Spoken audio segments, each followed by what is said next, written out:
श्रीकृष्णाय नमो नमः। नारायणाय नमोस्तुते।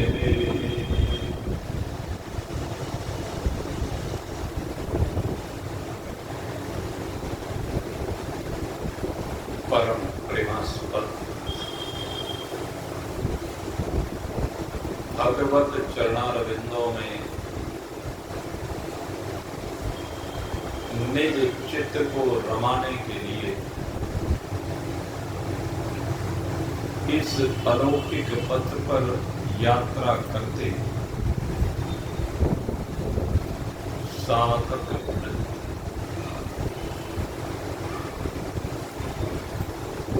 परमात्मा देव की असीम महानहती दयाद्र करुणाद्र कृपा के परिणाम स्वरूप आज हमारी यात्रा भगवान श्री हरि नारायण के साथ उनकी महिमा का श्रवण करते करते एक रूपता को प्राप्त होने जा रही है। जीवन की ये यात्रा जो भोगों से प्रारंभ हुई और भोगों के परित्याग के माध्यम से विभिन्न साधनाओं के माध्यम से सद्गुरुदेव के आशीर्वाद के माध्यम से देवताओं की कृपा के माध्यम से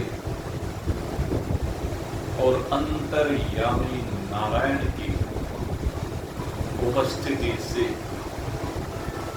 अनवरत आगे बढ़ते बढ़ते आज अपने स्वरूप शुद्ध सच्चिदानंद परमात्मा देव के साथ एक रूप होने के लिए तत्पर है। आनंद कंद भगवान श्री कृष्ण ने अपने स्वरूप का गोपियों को बोध कराया है। जय भाव निवृत्त हुआ है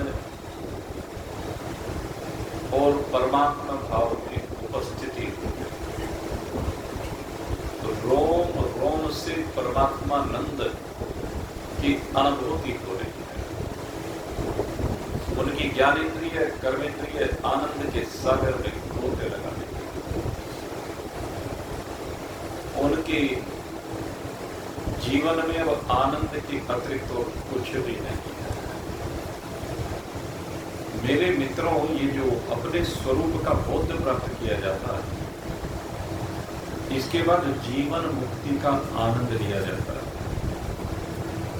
लेकिन जीवन मुक्ति के आनंद को लेते हुए भी यह नहीं है कि यात्रा विश्राम को प्राप्त हो गई है। शरीर की यात्रा तो निरंतर फिर भी आगे बढ़ती ही रहती है। लेकिन पहले जो यात्रा हुआ करती थी वह यात्रा शरीर भाव से संयुक्त होकर के संसार में आसक्त होकर के हुआ करती थी। लेकिन जब परमात्मा के साथ एक रूपता हो जाती है तो शरीर भाव नहीं है, ब्राह्मी भाव। और ब्राह्मी भाव में यात्रा संसार में आसक्त होकर भी नहीं होती, अपितु शरीर की यात्रा प्रारब्ध के अनुसार चलती ही रहती है। महान पुरुष कहते हैं जिस प्रकार से एक रस्सी जल जाती है अग्नि में, लेकिन अग्नि में जलने के बाद भी कुछ समय के बाद अगर हम उसे देखते हैं तो अभी भी वो रस्सी रूप में दिखाई देती है। और हवा का एक तीव्र झोंका आता है और वो रस्सी पना भी निवृत्त हो जाता है। इसी प्रकार से प्रारब्ध का झोंका आता है और ये जली हुई शरीर रूपी रस्सी भी अपने स्वरूप परमात्मा में लय को प्राप्त हो जाए। लेकिन जब तक ये रस्सी जली हुई है, दिख रही है, तब तक इसका नाम रूप, तब तक ये यात्रा कह लीजिए चलती रहती है। या इसको इस रूप में भी हम कह सकते हैं कि जैसे चना होता है, जो चना होता है उसे बो देने पर पुनः चने का पौधा तैयार हो जाता है। लेकिन अगर यदि चने को भून दिया जाए तो वो चना खाने के काम तो आ सकता है, लेकिन बोने के काम नहीं आ सकता है। ठीक इसी प्रकार से जीवन मुक्त महान पुरुष भुने हुए चने के समान है, जो अब शरीर का प्रारब्ध है, उस प्रारब्ध के अनुसार जीवन की यात्रा तो चलती रहेगी, लेकिन वो आगे के लिए जन्मों को तैयार नहीं करेगा। आगे के लिए न कर्म को तैयार करेगा, न कर्म के फल को तैयार करेगा। और ये आनंद उत्तरोत्तर बढ़ता चला जाता है और उत्तरोत्तर बढ़ते हुए आनंद में ये सत्वापत्ति की जो स्थिति होती है, इससे ऊपर फिर आती है असंसक्ति की स्थिति। सत्वापत्ति की कुछ परिपक्व अवस्था असंसक्ति कहलाती है। असंसक्ति के अंतर्गत कहते हैं अब भोजन आदि का भी आग्रह नहीं रह जाता है।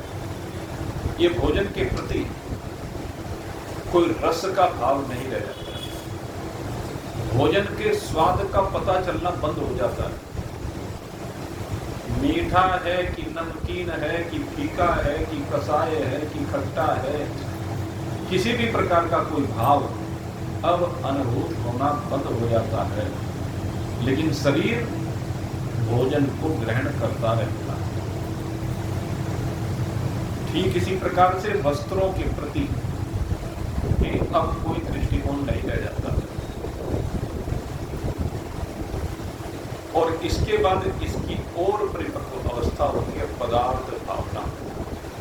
पदार्थ भावना में जाकर के पदार्थों का बोध भी समाप्त हो जाता है। किसी भी प्रकार के पदार्थ का बोध नहीं होता और इसमें कहा जाता है कि ज्ञानी की ऐसी स्थिति हो जाती है कि वह भोजन आदि का भी किसी प्रकार का ग्रहण करने का आग्रह भी समाप्त हो जाता है। किसी के द्वारा विशेष रूप से किसी समय भोजन करा दिया जाए तो भोजन कर लेता है, नहीं तो कोई बात नहीं। ये पदार्थ भावना। और इसके बाद जो अंतिम स्थिति कही गई है उसको कहा गया है तुर्या अवस्था। और तुर्या अवस्था में तो केवल समाधि है। और कैसी समाधि है? निर्विकल्प समाधि। इस समाधि में स्थित होने के बाद फिर कोई किसी किस्म का न आग्रह है न भाव है, बस अपना आनंद मात्र रह जाता है। और इस तुर्या अवस्था की परिपूर्णता पर ही ये शरीर भी विश्रांति को प्राप्त हो जाता है और यह तुर्यातीत विधेय मुक्त अवस्था को प्राप्त हो जाता है। तो इस प्रकार से ये ज्ञान की सप्त भूमिकाएं हैं। आप सब लोग साधक हैं और मैं चाहता हूं कि आप सब लोग अपनी स्वरूप अवस्था में अर्थात सत्वापत्ति की अवस्था में अवश्य में पहुंच जाए। क्योंकि ये सत्वापत्ति की जो अवस्था है, इस अवस्था में स्थित होने पर आप गोपी बन जाएंगे। और गोपी बनने पर चराचर जगत एक परमात्मा का स्वरूप आपको दृष्टिगोचर होगा। क्योंकि ये अवस्था वो अवस्था है जिसके बाद जन्म मरण का चक्र समाप्त हो जाता है। किसी भी लोक परलोक में आने जाने का चक्र समाप्त हो जाता है। यही लोक से लेकर के वैकुंठ तक की भावना भी निवृत्त हो जाती है। क्योंकि ये अपनी व्यापकता का, अपनी अखंडता का, असीमता का, अनंतता का अपने आप में बोध कर लेता है। न केवल अपने आप में बोध कर लेता, अपितु चराचर जगत में इसके अतिरिक्त इसे और कुछ भी भान रहता नहीं। तो इस प्रकार से इस सत्वापत्ति अवस्था में भगवान श्री कृष्ण सदा ही विराजमान है। लौकिक दृष्टि वह तो सदा विजय मुक्ति ही है, क्योंकि देह भी उन्होंने धारण नहीं कर रखी है, देह भी उनमें केवल आरोपित है। परमात्मा में देह आरोपित होती है और उस देह का आरोप करके ही उस आरोपित देह के माध्यम से परमात्मा में विभिन्न कर्म होते हुए दिखाई देते हैं, लोक संग्रह के लिए या कह लीजिए लोक की व्यवस्था को बनाए रखने के लिए। और भगवान ने लोक की समस्त व्यवस्थाओं को बना करके रखा है। ये गृहस्थ जीवन ऐसा जीवन है, भगवान श्री कृष्ण का जीवन एक आदर्श जीवन है। जीवन तो भगवान श्री राम का भी आदर्श जीवन है, मर्यादित जीवन है। भगवान श्री राम की जो मर्यादाएं हैं वो गृहस्थ के लिए आदर्श है, क्योंकि गृहस्थ में विपत्तियां आती ही हैं, गृहस्थ में विपरीत परिस्थितियां आती ही हैं। उन विपरीत परिस्थितियों का सामना करने की शक्ति हमें भगवान श्री राम के चरित्र से मिलती है। और मैं अगर सही कहूं तो सीता जी से मिलती है। इन विपत्तियों का सामना करने की हिम्मत अगर किसी में है तो शक्ति स्वरूपिणी माता सीता में, क्योंकि उन्हीं की शक्ति को देखिए। अयोध्या में जैसे ही ब्याह करके आई, थोड़े ही समय के अंतराल के बाद उनको वनवास नहीं मिलेगा, लेकिन पति के चरणों का अनुकरण करते हुए वन में चली गई। ये सीता जी का चरित्र कितनी कोमलांगी है कि जिस समय अयोध्या में आई और गुलाब के फूल रास्ते में बिछा दी गए तो उन गुलाब के फूलों पर चलते हुए उनके पैर में छाले पड़ गए।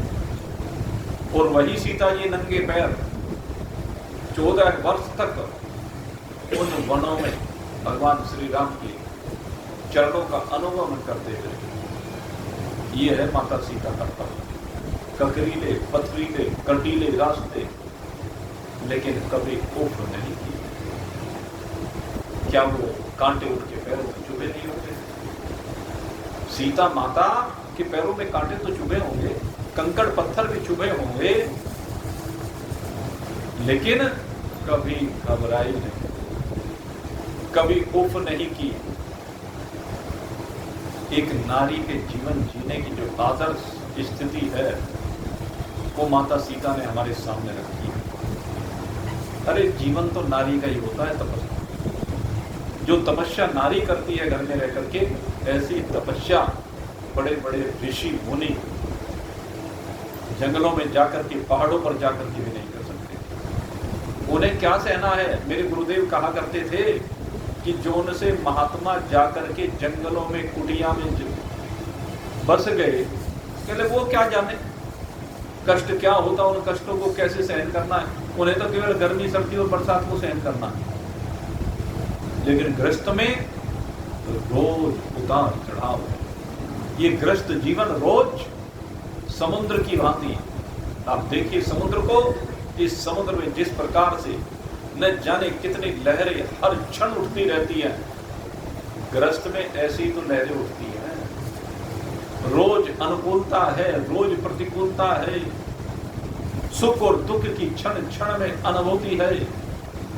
और मेरे मित्रों, अपने भावों को दबा करके, अपनी अभिलाषाओं को दबा करके एक नारी ही होती है, गृहिणी ही होती है, जो सबका ख्याल रखते हुए उस घर की यात्रा को आगे बढ़ाती रहती है। यह हमें सीता माता से सीखना है, यह हमें माता अनसुईया से सीखना है। और आप देखो तो सही, रावण को मारने के बाद भी अयोध्या में आई, अग्नि परीक्षा तक दे दी, लेकिन उसके बाद भी अयोध्या वासियों ने माता सीता को स्वीकार नहीं किया। उन पर लांछन लगाने लगे, आरोप लगाने लगे, और उसके बाद भी उस बेचारी को तो सारी जिंदगी वनवास ही रहा। वहीं वनों में रह करके वाल्मीकि जी के आश्रम पर रह करके अपने बच्चों का लालन पालन किया। तब देखना है तो माता सीता का देखो, ये है गृहस्थ जीवन। हम छोटी छोटी बातों में विचलित हो जाते हैं, लेकिन इन परिस्थितियों के ऊपर विचार करके तो देखो, गर्मी सर्दी और बरसात तो 14 वर्षों में इन्होंने भी सहन किए होंगे, न जाने कौन से घर में रुके होंगे, चलते रहे निरंतर। भगवान श्री राम विचरण पर ही रहे वनवास में, चित्रकूट में कुछ समय के लिए रहे, पंचवटी में कुछ समय के लिए रहे, बाकी तो इधर उधर विचरण किया है बहुत लंबा भगवान ने। तो सारी चीजें देखी हैं, कभी किसी वृक्ष के नीचे लेट जाते, कभी किसी नदी के किनारे पर लेट जाते, कभी किसी गुफा में लेट जाते, ऐसा जीवन रहा है।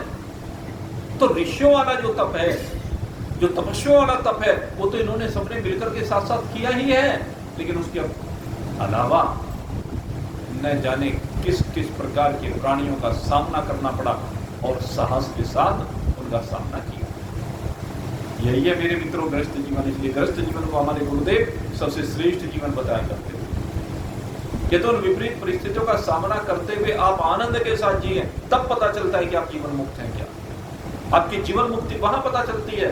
भगवान श्री कृष्ण आप देखिए 6 दिन के हैं तो पूतना आ गई जहर पिलाने के लिए, और भगवान ने जहर को अमृत बना दिया।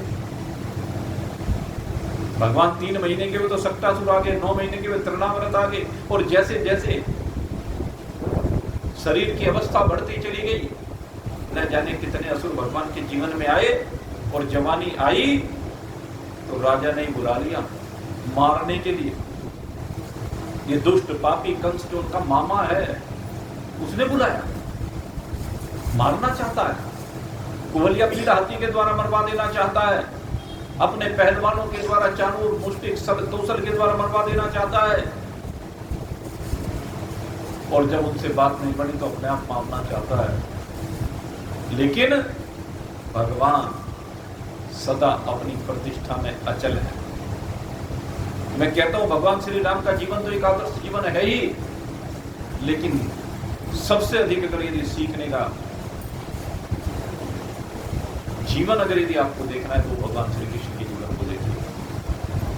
अरे भगवान श्री राम ने तो केवल जीवन में एक बार रावण जैसे असुर का सामना किया, लेकिन भगवान श्री कृष्ण को तो देखिए कितने रावणों का सामना किया। जन्म से लेकर के जब तक इस धरा पर रहे कितने रावण हैं, गिनती कर सकता है क्या कोई? ये कंस ही नहीं है, कंस के भेजे हुए कितने रावण आए जीवन में, और कंस के बाद कितने आए। कंस के मारने के बाद भी भगवान को जरासंध ने चैन से बैठने नहीं दिया। जरासंध मगध का सम्राट है, कंस उसका दामाद है, उसकी 2 धर्म पत्नियां हैं, अस्ति और प्राप्ति, जो जरासंध की बेटी। तो जैसे पता चला 17 बार आक्रमण किया, और आखिर में भगवान ने मैनेज किया अपने आप। कहने लगे इस समय जब ये आता है इतनी बड़ी सेना ले लेकर के, 23 अक्षौहिणी सेना एक बार में लेकर के आया। आप सोचिए महाभारत के युद्ध में 18 अक्षौहिणी सेना दोनों पक्ष की मिलाकर थी, और ये जरासंध अकेला 23 अक्षौहिणी सेना लेकर के आता है। और जब कालियवन को 18वीं बार में लेकर के आता, तब तो सेना की कोई गिनती नहीं कर सकता था इतनी सेना, क्योंकि बलिच्छों की सेना लेकर आया था। हमारे देश में सबसे पहले यवनों को लाने वाला ये जरासंध है। ये जो प्रकृति है ना जरासंध की, इसी ने बीज बोए हैं यवनों को यहां लाने के। उसके बाद तो न जाने कितने जयचंद हो गए जो लेकर के आए यहां पर, चाहे वो सिकंदर हो। सिकंदर को ऐसे थोड़े ना आ गया, सिकंदर के आने के पीछे भी यहाँ के लोगों ने सहयोग किया। सिकंदर तो थोड़ी सी सेना लेकर के चला था, यहीं के राजाओं ने तो उसे सपोर्ट किया। मोहम्मद गोरी को कौन लेकर के आया? जयचंद लेकर के आया। इब्राहिम लोदी को कौन लेकर के आया? आप विचार करके देखें, जितने अत्याचार इस इब्राहिम लोदी ने यहाँ पर किए, जितना धर्मांतरण इब्राहिम लोदी ने किया, इतना किसी ने नहीं किया। ऐसे ऐसे तो मेरे मित्रों ये असुर आते हैं, भगवान श्री कृष्ण के जीवन में न जाने कितने असुर आए, न जाने कितने रावण आए हैं, लेकिन कभी उफ नहीं। भगवान श्री कृष्ण ने कोई उफ नहीं की, अपने जीवन को जी करके दिखाया, विपरीतताओं में जीवन को जी करके दिखाया, विपरीतताओं में कैसे जिया जाता है, कैसे इनका सामना किया जाता है, ये सब भगवान श्री कृष्ण ने जी करके दिखाया। इसलिए कहा यत यत चरति श्रेष्ठः तत् एव इतर जनः सेयत परमाणम कुरुते लोकस्तद अनुवर्तते। भगवान श्री कृष्ण का जीवन इसीलिए प्रमाण के रूप में स्वीकार किया जाता है, क्योंकि भगवान श्री कृष्ण ने एक आदर्श रखा, एक मर्यादा रखी है, एक विधि दी है, एक तरीका हमें बताया है कि हम अपने जीवन को सुखमय कैसे बनाएं। उनका ग्रस्त कितना सुखी है आप जानते हैं। भगवान श्री कृष्ण की कितनी रानियां हैं? 8 तो पटरानी हैं, जिन्हें विभिन्न परिस्थितियों में ब्याह करके लाए हैं भगवान, और 16,100 अन्न रानियां हैं, जो नरकासुर का उद्धार करके जो उसने कैद कर रखी थी अपने यहां, उनको मुक्त कराया। तो उन्होंने जब कहा कि प्रभु आप ही हमें स्वीकार कर लीजिए, अब हमें कोई दूसरा स्वीकार नहीं करेगा, क्योंकि हम पतित हो चुकी हैं और आप पतितों को पावन करने वाले पतित पावन है, इसलिए आप स्वीकार कर लीजिए। 16,108 रानियां हैं, आप चिंतन करके देखो। और लेकिन 16,108 रानियों में से एक को भी शिकायत नहीं, कोई गिला शिकवा नहीं। ये है आदर्श स्थिति। नारद जी एक बार विचरण करते हुए आए, और विचरण करते हुए देखो तो सही, कहते एक नहीं संभलती लोगों से, हा? एक नहीं संभलती भाई। और यहां 16,108 कैसे संभाल रहे हैं, कैसे भगवान उनके साथ रहते हैं, कैसी उनकी दिनचर्या है। और भगवान ने जब देखा, वो नारद जी ने आकर के जब देखा, तो आंखें खुली की खुली रह गई। जब भगवान की दिनचर्या को देखा, क्या देखा कि भगवान ने 16,108 ही महल बनाए, 16,108 ही स्वरूप बनाए हैं, और हर महल में अलग अलग स्वरूप को धारण करके भगवान रहते हैं। कहीं रुक्मिणी जी के साथ रह रहे हैं, कहीं सत्यभामा के साथ रह रहे हैं, कहीं जामवंती के साथ रह रहे हैं, कालिंदी के साथ रह रहे हैं, सत्या के साथ रह रहे हैं, भद्रा के साथ रह रहे हैं, लक्ष्मणा के साथ रह रहे हैं, मित्र वृंदा के साथ रह रहे हैं, 8 पटरानियों के साथ तो रहते ही हैं। और सब जगह अलग अलग व्यवहार, सब जगह अलग अलग प्रकार से भगवान की सेवा हो रही है। और सब जो 16,000 बाकी 100 रानियां हैं, वहां भी देख रहे हैं भगवान की दिनचर्या को। भगवान की दिनचर्या एक आदर्श दिनचर्या। आप शरण में आइए तो सही श्रीमद् भागवत की, आप जरा देखिए तो सही श्रीमद् भागवत को, और श्रीमद् भागवत को देख करके भगवान के अनुसार ही आचरण करना प्रारंभ कीजिए। भगवान के अनुसार आचरण करने का मतलब क्या है? भगवान कहते हैं मन मना भव मद भक्ता मत्याजि माम नमस्कुरु। भगवान ने सीधा कहा, कहता तेरा जो आचरण होना चाहिए वो मेरी तरह होना चाहिए, तेरा जो दिल होना चाहिए वो मेरी तरह होना चाहिए। भगवान का दिल कैसा है? कहते हैं सारी सृष्टि को भोजन देता है, लेकिन कभी कहता नहीं कि मैं किसी को देता हूं। आपने अगर किसी को कुछ वस्त्र बांट दिए 1000 जगह तो फोटो भेजेंगे, किसी को दवाई दिलवा दी 1000 जगह पर चर्चा करेंगे, पता नहीं कहां कहां उसके बदले में प्रसिद्धि चाहेंगे। हमारे शास्त्र कहते हैं कि आप जब कोई सेवा कर रहे हैं, आप जब कोई दान दे रहे हैं, आप किसी को सहयोग कर रहे हैं, तो अगर यदि इस हाथ से कर रहे हैं तो इस हाथ को भी पता ना चले। लेकिन आज तो बीमारी लग गई भाई, आज तो घर की हर गतिविधि लोगों ने, ये सोशल मीडिया ऐसा चल गया कि हर गतिविधि, और कुछ नहीं है, खाली बैठे तो खाली बैठे हुए फोटो खींच खींच के डाल रहे हैं। क्या पागलपन है। और फिर उस पर लगे रहते हैं सारे दिन, किसने क्या कमेंट किया देखें, उसका जवाब देने में लग रहे। व्यर्थ जीवन को पता नहीं कैसे कैसे फोटो देखते हैं। और आज देख करके बड़ा दुख होता है कि ऐसे ऐसे पोज डालते हैं जिनको देख करके लज्जा से सिर झुक जाता है। न व्यक्ति को अपनी उम्र की परवाह है, न व्यक्ति को बाल बच्चों की परवाह है, न समाज की परवाह है। अरे फोटो ये नहीं डाले जाते। हाँ, ये जरूर है कि अगर कोई समाज सेवी संस्था है, वो लोग कोई शुभ कार्य कर रही है, उसके फोटो डाले जाते। लेकिन वो भी क्यों? कहते जिससे दूसरे को प्रेरणा मिले। वो संस्था के फोटो होते हैं, वो किसी व्यक्ति विशेष के फोटो नहीं होते हैं, क्योंकि सामूहिक रूप से मिलकर के जब हम कोई कार्य करते हैं। मेरे मित्रों, वृत्ति को बदलने की आवश्यकता है। अरे शरीर कितने दिन रहने वाला है?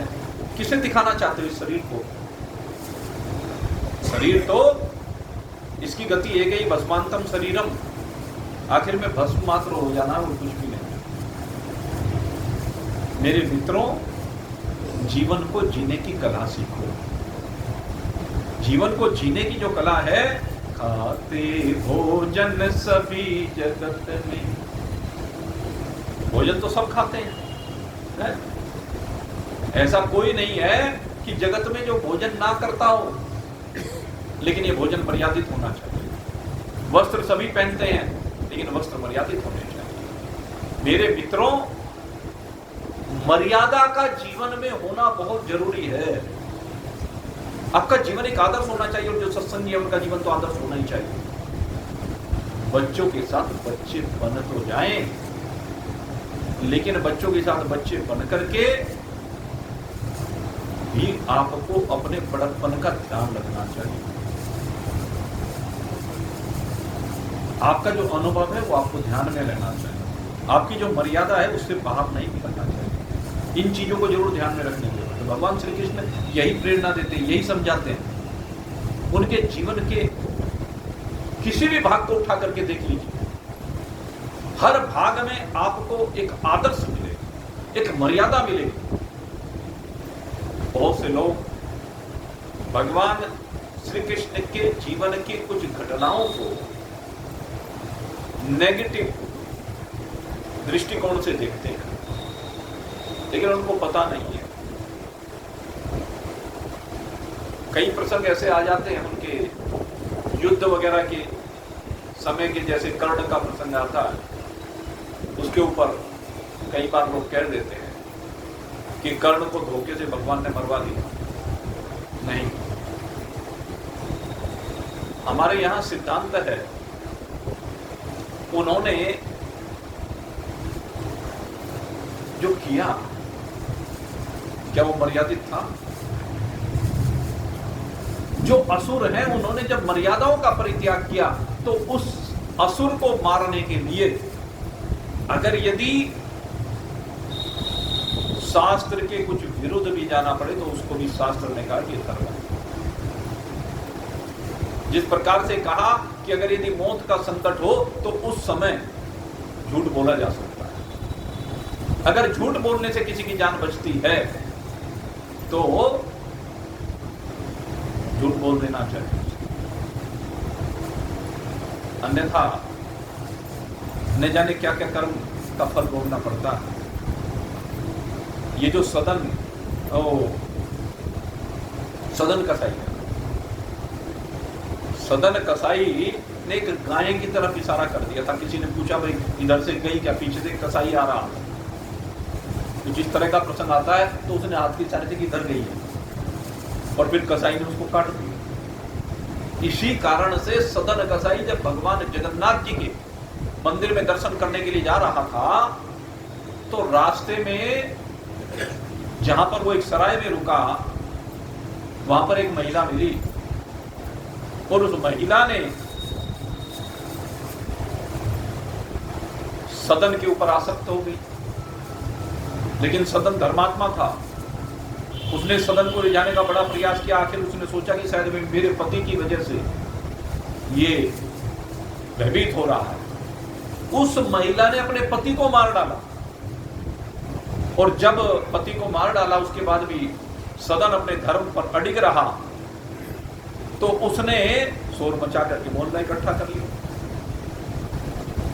और कहा कि इसने मेरे पति को मार लिया, मेरे ऊपर बुरी नीयत रखता था। उसके हाथ काट दिए गए सदन के।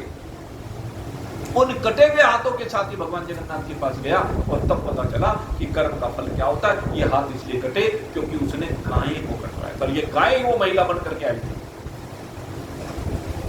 और वो जो कसाई था जिसने गाय को मारा था, पहले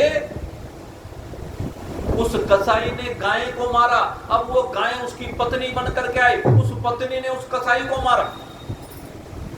कर्म का फल है, भोगना ही पड़ता है। इसलिए मेरे मित्रों, कर्म की गति बहुत गहन होती है। गहना कर्मणों गति, ये कर्म की गति बड़ी विचित्र है भाई। इसलिए कर्म को जरूर सुधारना चाहिए। भगवान श्री कृष्ण कर्म को सुधारने के ऊपर सबसे बड़ा बल देते हैं।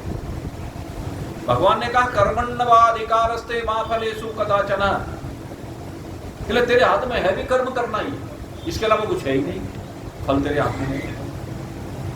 फल की व्यवस्था तो स्वयं भगवान ने की है। जो भी फल देना है वो भगवान देंगे। तू शास्त्र की मर्यादा के अनुसार, लोक मर्यादा के अनुसार, समाज की मर्यादा के अनुसार, परिवार की मर्यादा के अनुसार कर्मों को करता रहे और शुद्धता के साथ अपने आचरण को पवित्र रख। और देख जरा अपने अंदर झांक करके तेरे अंदर क्या क्या कमियां हैं, इन कमियों को दूर कर। जो तेरे अंदर कीचड़ भरा हुआ उसको बाहर निकाल, तब कर्म शुद्ध होंगे। कर्मों का शुद्धिकरण करना बहुत जरूरी है।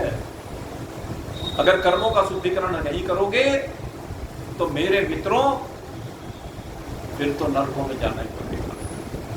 भगवान श्री कृष्ण हमें नरक में जाने से बचाते हैं। कर्मों को शुद्ध कीजिए। योगस्थ गुरु कर्माणि संग त्यक्त्वा धनंजय। योग में स्थित होकर कीजिए। योग माने परमात्मा में स्थित होकर। परमात्मा में स्थित होकर के जब हम कर्म करते हैं तो हमें परमात्मा ही मिल जाता है। हमारी यात्रा परमात्मा की ओर है, परमात्मा को अपना बनाने के लिए है।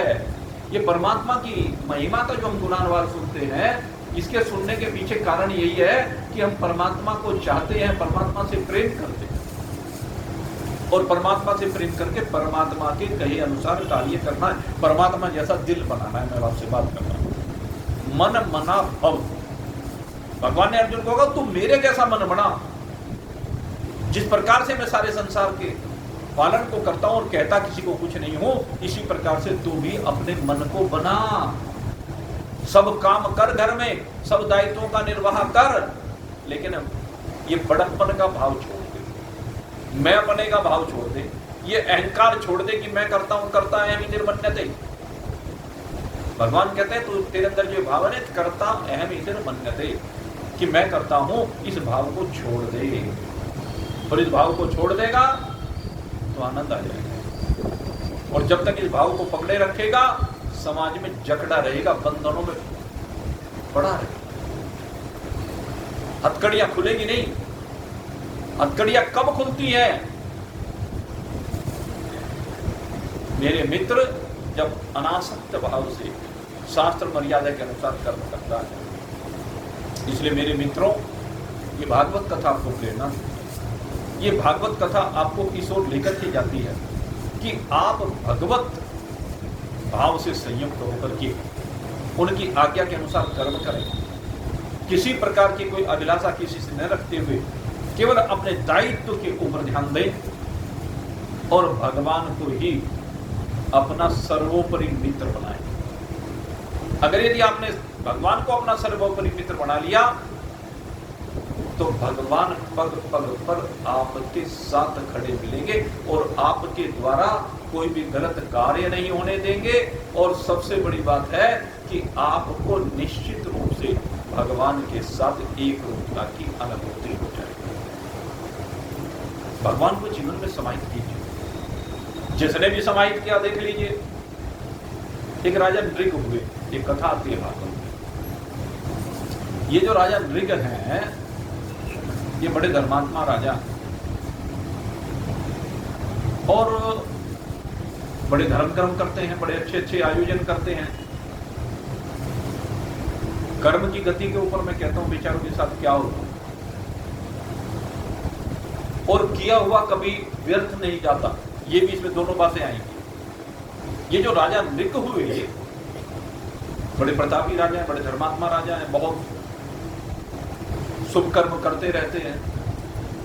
तो एक बार यज्ञ किया और यज्ञ करने के बाद एक बहुत अच्छी गाय एक ब्राह्मण को दान में दे दी। वैसे तो कई गायें थी, लेकिन उनमें एक गाय बहुत अच्छी श्रेणी की गाय थी, वो लेकर के चला गया। अब लेकर के जाने के बाद एक दिन वो देखने लगा वो गाय मिली नहीं। अब जब पंडित जी को गाय नहीं मिली तो उसने सोचा भाई गाय गई कहां, तो उसने ढूंढनी प्रारंभ की। अब जब गाय को ढूंढना प्रारंभ किया तो उस गाय को उसने क्या देखा, एक दूसरे ब्राह्मण के पास थी। वो कहने लगे भाई तूने मेरी गाय चोरी कर ली है, तू तो चोर है, तूने मेरी गाय को चुरा लिया है। कहने नहीं भाई मैं चोर नहीं हूं, मैं तो सत्यवादी ब्राह्मण हूं और चोरी मैं तो कभी सोच भी नहीं सकता स्वप्न में भी। कहने लगे फिर मेरी गाय तेरे पास कैसे आ गई? कहने लगे तेरी कैसे है ये गाय, मुझे तो राजा ने दान में दी। कहने राजा ने मुझे दान में दी थी, तुझे कैसे दान में दे सकते हैं गाय? ये गाय तो जब दान में दे दी तो मेरी हो गई। दान में जब कोई वस्तु दे दी जाती है तो उस पर देने वाले का फिर कोई अधिकार नहीं रहता। और मैं आपको एक चीज और यहां शास्त्र का नियम बता दूं,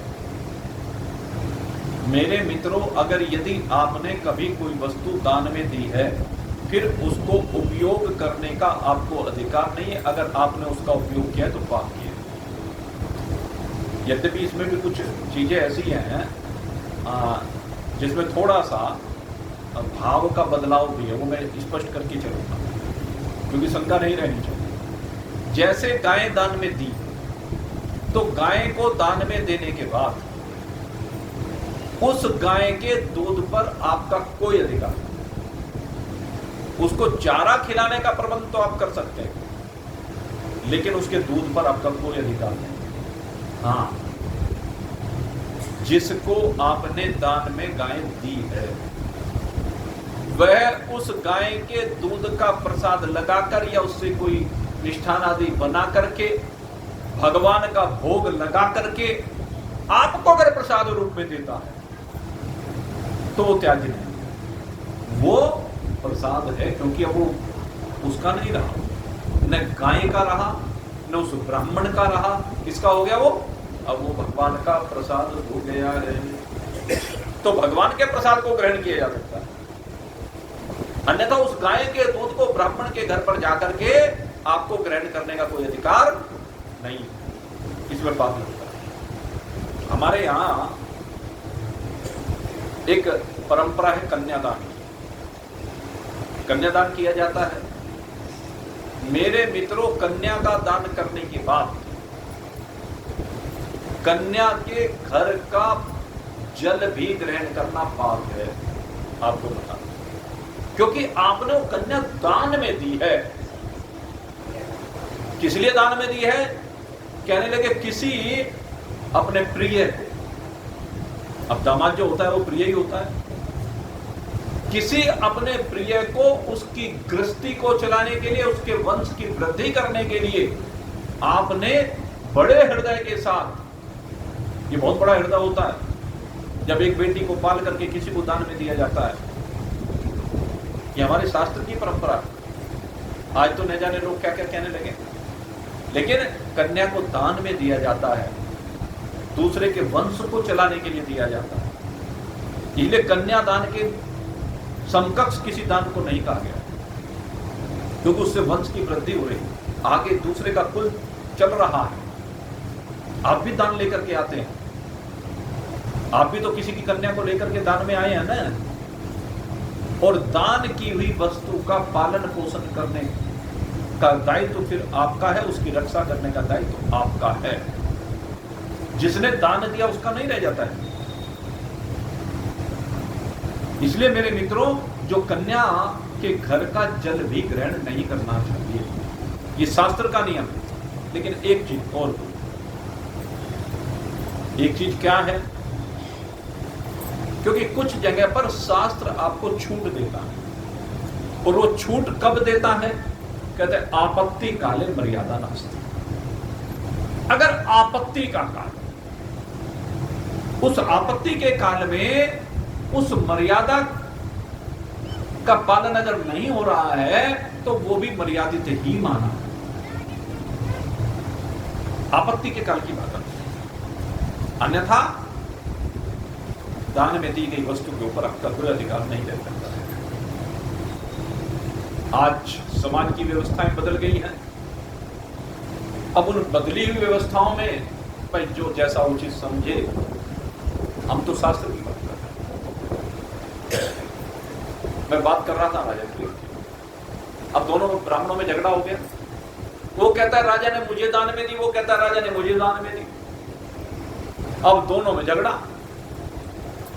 अब झगड़ा जब हुआ तो जो पहले वाला ब्राह्मण था वो गया राजा के पास, कहने लगे राजन, तुमने मुझे गाय दान में दी थी, और फिर दान में दी हुई वस्तु को लेकर के अपने पास आ गए। कहने लगे मैं तो ऐसा कभी नहीं करता, मेरे पास तो भगवान की कृपा से लाखों गायें हैं। कहने नहीं, जो गाय आपने दान में पहले मुझे दे दी और फिर वही गाय दूसरे ब्राह्मण को दान में दे दी। कहने लगे ऐसा कैसा हो सकता है। फिर आखिर पता किया और उस गाय को सामने लाया गया। राजा कहने लगे भाई देखो ये अनभिज्ञता में हुआ है, हो सकता है जो गाय मैंने आपको दान में दी थी वो गाय मोहवश प्रेमवश जिस संग में रही है, इस वजह से वो लौट करके पुनः गौशाला में मेरी आकर के मिल गई हो, और पुनः जब मैंने आगे वो ब्राह्मण आया उसको दान में दी तो भाई उसमें चली गई होगी। अब उसके बदले में जो भी शास्त्र विधान करता हो मैं उसको करने के लिए तैयार हूं। एक गाय के बदले में आप 100 गाय ले लीजिए, 1000 गाय ले लीजिए, दोनों में से एक जना समझौता कर लीजिए। अब एक गाय दोनों के पास तो रह नहीं सकती, एक गाय को दोनों ब्राह्मण तो नहीं रख सकते ना। बहुत समझाने का प्रयास किया लेकिन दोनों ब्राह्मण माने नहीं। जो दूसरे ब्राह्मण के पास अब चली गई थी वो कहले मैं तो किसी कीमत पे नहीं, कहले मुझे तो यही रखनी है। पहले वाला कहले मुझे भी यही लेनी है। राजा ने बहुत कुछ कहे सुन लिया और आखिर में ब्राह्मण क्रोधित हो गया और क्रोधित होकर के साफ दे दिया, राजन जाओ तुम जो है गिरगिट की तरह से रंग बदलते हो, गिरगिट ही हो जाओ। अब आप सोच रहे हैं भाई इसमें राजा का क्या कसूर है। अब राजा का तो कोई कसूर दिखाई नहीं देता प्रत्यक्ष रूप से, लेकिन भाई दान दी हुई वस्तु एक को देने के बाद दूसरे को देना ये बड़ा पाप है। इस पाप की सजा उस राजा को मिल रही। गिरगिट की योनि में जाना पड़ा और एक कुएं में बड़ा भयंकर गिरगिट हुआ है, बहुत बड़ा गिरगिट वहां पड़ा रहे। एक बार द्वारिका में जब भगवान रह रहे थे तो कहते हैं कि कुछ ग्वाल बाल उनके सखा, ग्वाल बाल क्या कहूँ, उनके सैनिक कह लीजिए, उन्होंने देखा कि भाई बड़ा भारी गिरगिट कुएं में पड़ा हुआ है, बेचारा निकलना चाह रहा है, निकल नहीं पा रहा। तो उन्होंने आकर के, उन्होंने प्रयास भी किया लेकिन उनसे भी नहीं निकला। उन्होंने आकर के भगवान श्री कृष्ण से कहा कि प्रभु, एक गिरगिट ऐसे ऐसे पड़ा हुआ है। भगवान कहने लगे चलो मैं चल करके देखता हूं। और भगवान ने जाकर के उस गिरगिट को देखा, और गिरगिट को देख करके स्वयं भगवान ने कुएं से उस गिरगिट को निकाला। और जैसे भगवान गिरगिट को निकाल रहे थे, उसी क्षण वो गिरगिट का शरीर वहीं पर अंतर ध्यान हो गया, और वो राजा के रूप में पुनः भगवान श्री कृष्ण की कृपा से दृश्यमान हुआ। वो गिरगिट पुनः राजा बन गया भगवान का संस्पर्श से। पुनः राजा बनने का सौभाग्य गिरगिट उस राजा गिरगिट को मिला। अब आप चिंतन कीजिए, ब्राह्मणों ने साप दिया, पाप का फल भोगा, लेकिन उस पाप के साथ साथ जो धर्मात्मा है, इस चीज के ऊपर गौर करना, जो धर्मात्मा है, जो उसने शुभ कर्म किए हैं, उनका फल भी उसे साथ साथ मिल रहा है। कि जब वो पाप का फल भोग रहा था, तो उस पाप के फल की को भोगते हुए उस पाप की निवृत्ति करने के लिए स्वयं भगवान उसके पास आ जाते हैं। स्वयं भगवान आकर के उसको स्पर्श करते हैं, और उस स्पर्श करते ही जैसे ही संस्पर्श हुआ है, वैसे ही वो पुनः अपने पुराने शरीर को प्राप्त कर लेगा है। ये सौभाग्य मिला है, भगवान की प्राप्ति हो, भगवान मिल गए। तो किया हुआ कर्म कभी विफल नहीं होता। इसलिए मैं कहता हूं पाप कर्म की तरफ तो देखना भी नहीं चाहिए। क्या करना चाहिए? शुभ कर्म करना चाहिए। और सबसे बड़ा शुभ कर्म क्या है कि हमारा चित्त परमात्मा में लगा रहे। सुदामा भगवान का प्रिय भक्त, याचक ब्राह्मण है। सुदामा जैसा ब्राह्मण जगत में मिलेगा नहीं दूसरा। वो ब्रह्मनिष्ठ ब्राह्मण है, ब्रह्मविद ब्राह्मण है, और कितना दिव्य उसका स्वभाव है। कहता है कभी भी किसी से कुछ मांगने जाता ही नहीं। घर बैठे प्रारब्ध के अनुसार किसी ने कुछ भेज दिया, उसी से पालन पोषण कर रहा, भिक्षावृत्ति नहीं करता। जबकि उस समय उस काल में भिक्षावृत्ति की जाती थी, लेकिन वो नहीं जाता कहीं, किसी के यहां नहीं जाता, किसी के यहां कुछ भी करने नहीं जाता। सारे दिन क्या करता है? पेड़ की छाया में बैठा रहता है और भगवान कृष्ण का नाम जपता रहता है। सारे दिन एक ही काम है। विवाह भी हुआ है, बच्चे भी हैं। अब विवाह होने के बाद जब बच्चे हैं तो उनको पालने की जिम्मेदारी किसकी है? सुदामा की है। लेकिन याचक ब्राह्मण होने के कारण से अब बहुत बार ऐसा होता है, जैसे बरसात का मौसम चल रहा है, कोई कुछ दे के नहीं जाता है। मेरे मित्रों, इस प्रसंग में एक बात ये बहुत अच्छी निकल करके आती है कि हम लोग बहुत बार भंडारे चलाते हैं, बहुत लोगों का ख्याल रखते हैं। जब भी हमें पता चलता है भाई फिलहाल फला व्यक्ति के घर में खाने का प्रबंध नहीं है, तो जाकर के भोजन की सामग्री दे आते हैं, वस्त्र दे आते हैं, दवाइयाँ दे आते हैं। मेरे मित्रों, बहुत अच्छे कार्य हैं, और ये कार्य हम सामान्य दिनों में करते हैं। लेकिन मेरा मानना यह है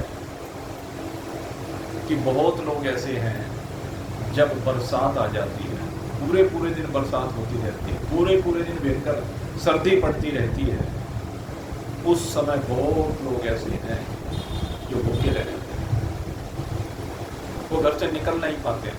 और हमारी जानकारी में तो मेरे मित्रों, सच्चा तप उस समय देखने में आता है उस समय आपकी भावना देखने में आती है कि उस भरी सर्दी में, उस भरी बरसात में क्या आप जाकर के उस असहाय की सेवा करते हैं, उसको भोजन कराते हैं?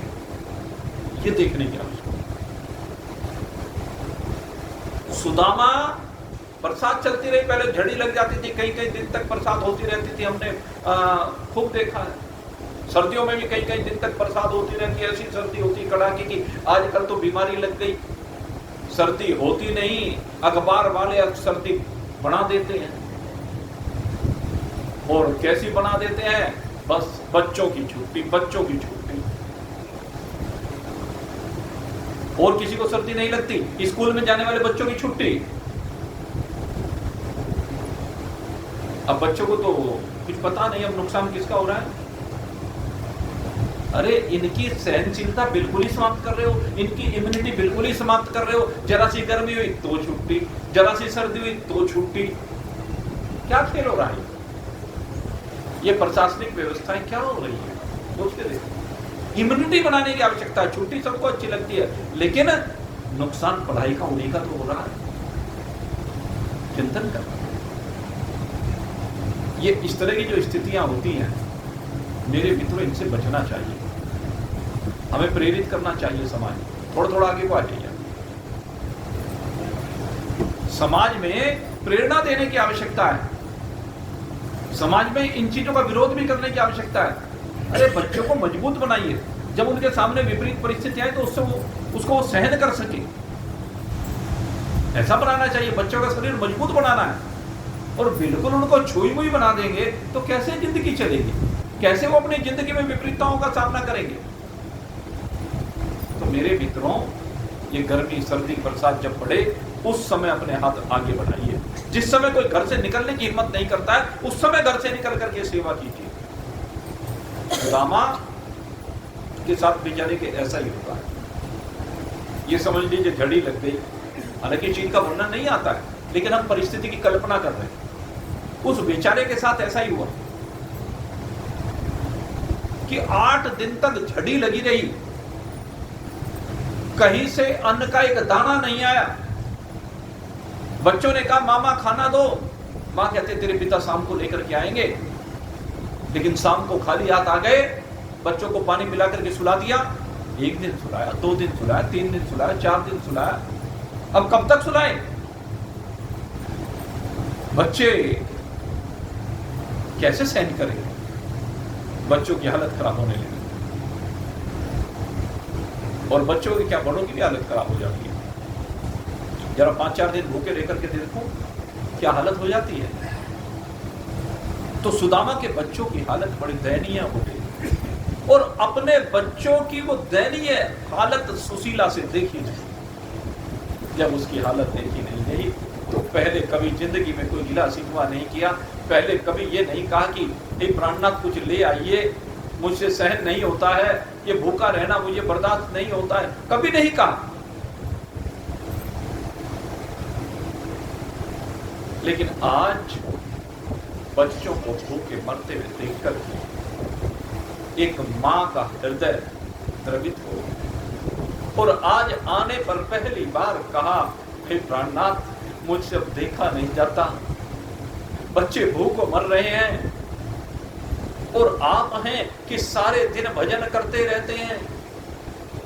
अरे जिसका भजन कर रहे हो वो तो सारे संसार का मालिक है, वो तो सबके लिए भोजन का प्रबंध करता है। फिर आपके लिए भोजन का प्रबंध क्यों नहीं हो रहा है? अरे जरा एक बार जाकर के उसके दरवाजे पर अर्जी तो लगा दो, एक बार जाकर के उसके दरवाजे पर पुकार तो लो उसको। नहीं, वो मेरा बचपन का मित्र है और मैं मांगने के लिए मित्र के यहां भी नहीं जाऊंगा, क्योंकि मैं अयाचक ब्राह्मण, इसे कहते हैं तप। ये है निष्ठा। सुदामा जैसा तपस्वी कोई मिलेगा कि मैं हाथ नहीं फैलाऊंगा। जब मैंने संकल्प लिया है तो मैं अपने संकल्प को किसी भी प्रकार से छोड़ूंगा नहीं। सुदामा का संकल्प सिर्फ संकल्प है। इसीलिए आज सुदामा अमर है। सुदामा कभी नहीं मरता। क्यों नहीं मरता? वो उसके तप का प्रभाव, जो उसने तप किया है, जो उसका संयम है, जो उसने अपने संकल्प की रक्षा की है।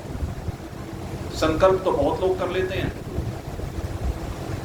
संकल्प करने वाले बहुत लोग हो जाते हैं। हम कथा में न जाने कितने लोगों को संकल्प कराते हैं, बहुत बार संकल्प कराए हैं, लेकिन कोई कोई बिरला होता है जो उन संकल्पों पर खरा उतरता है। और मेरे मित्रों, जो खरा नहीं उतरता है वो अपराध कर रहा है, वो पाप कर रहा है अनजाने में। जब हमने हाथ ऊपर कराए और संकल्प कर लिया तो लगा रहे चलो कोई बात नहीं, कर लिया, क्या फर्क पड़ता है, गुरुजी कौन सा देखने के लिए आ रहे हैं। मेरे मित्रों, गुरुजी भले ही देख ना रहे हो, लेकिन वो भगवान, मेरे बद्री नारायण भगवान, वो सब कुछ देखते हैं। उन्हें तो सब कुछ दिख रहा है। दिखता है कि नहीं दिखता है, ये सब मानते हैं ना। तो फिर जब आप अपने संकल्प को तोड़ते हैं तो क्या वो दिखाई नहीं देता है? मेरे मित्रों, या तो संकल्प करो मत, और अगर यदि संकल्प किया तो आपका संकल्प शिव संकल्प होना चाहिए। शिव संकल्प। सती का परित्याग कर दिया क्योंकि सती सीता बनना चाहती है, शरीर से सीता बनी है, लेकिन अगर सीता बनना है तो चरित्र से बनना पड़ेगा। सती का चरित्र नहीं है सीता जी का, इसलिए जलना पड़ा। कहने लगे अब इस तन में, क्योंकि ने सीता का तन धारण किया है, अब मुलाकात नहीं हो सकती, भेंट नहीं हो सकती, मन से परित्याग करें। ये कोई सामान्य बात नहीं है। भगवान सदाशिव ने संकल्प किया। ये हमारे मोदी भाई खड़े हुए हैं जो इस कथा के आयोजक हैं, इन्होंने भी एक संकल्प किया था 2.25 साल पहले, लगभग 2 साल 4 महीने कह लीजिए, 5 महीने कह लीजिए। इससे पहले जब कथा हुई थी यहां पर फरवरी में 2022 में हुई ना, 23 में तो बद्रीनाथ कराई, और हमने एक संकल्प कराया था। और वो संकल्प वो दिन है और आज का दिन, इन्होंने उस संकल्प की रक्षा की है। हमारा भी मान रखा है और अपने संकल्प की भी रक्षा की है। ये पुण्य कर्म। और उसका प्रभाव गत वर्ष भगवान ने अपने धाम में बुलाया, अपने धाम में बुला करके कथा कर। कितना बड़ा संकल्प, और संकल्प अब भी दिलवाया है भाई, स्मरण करा। आप लोगों ने भी लिया था सबने। और संकल्प की रक्षा करना ये दायित्व हो जाता है। अगर कोई संकल्प की रक्षा नहीं करता है तो अपराध होता है, और अपराध की सजा जरूर मिलती है, दंड अवश्य में मिलता है, क्योंकि कर्म प्रधान विश्व कर राखा, जो जस करहि सो तस फल चाखा।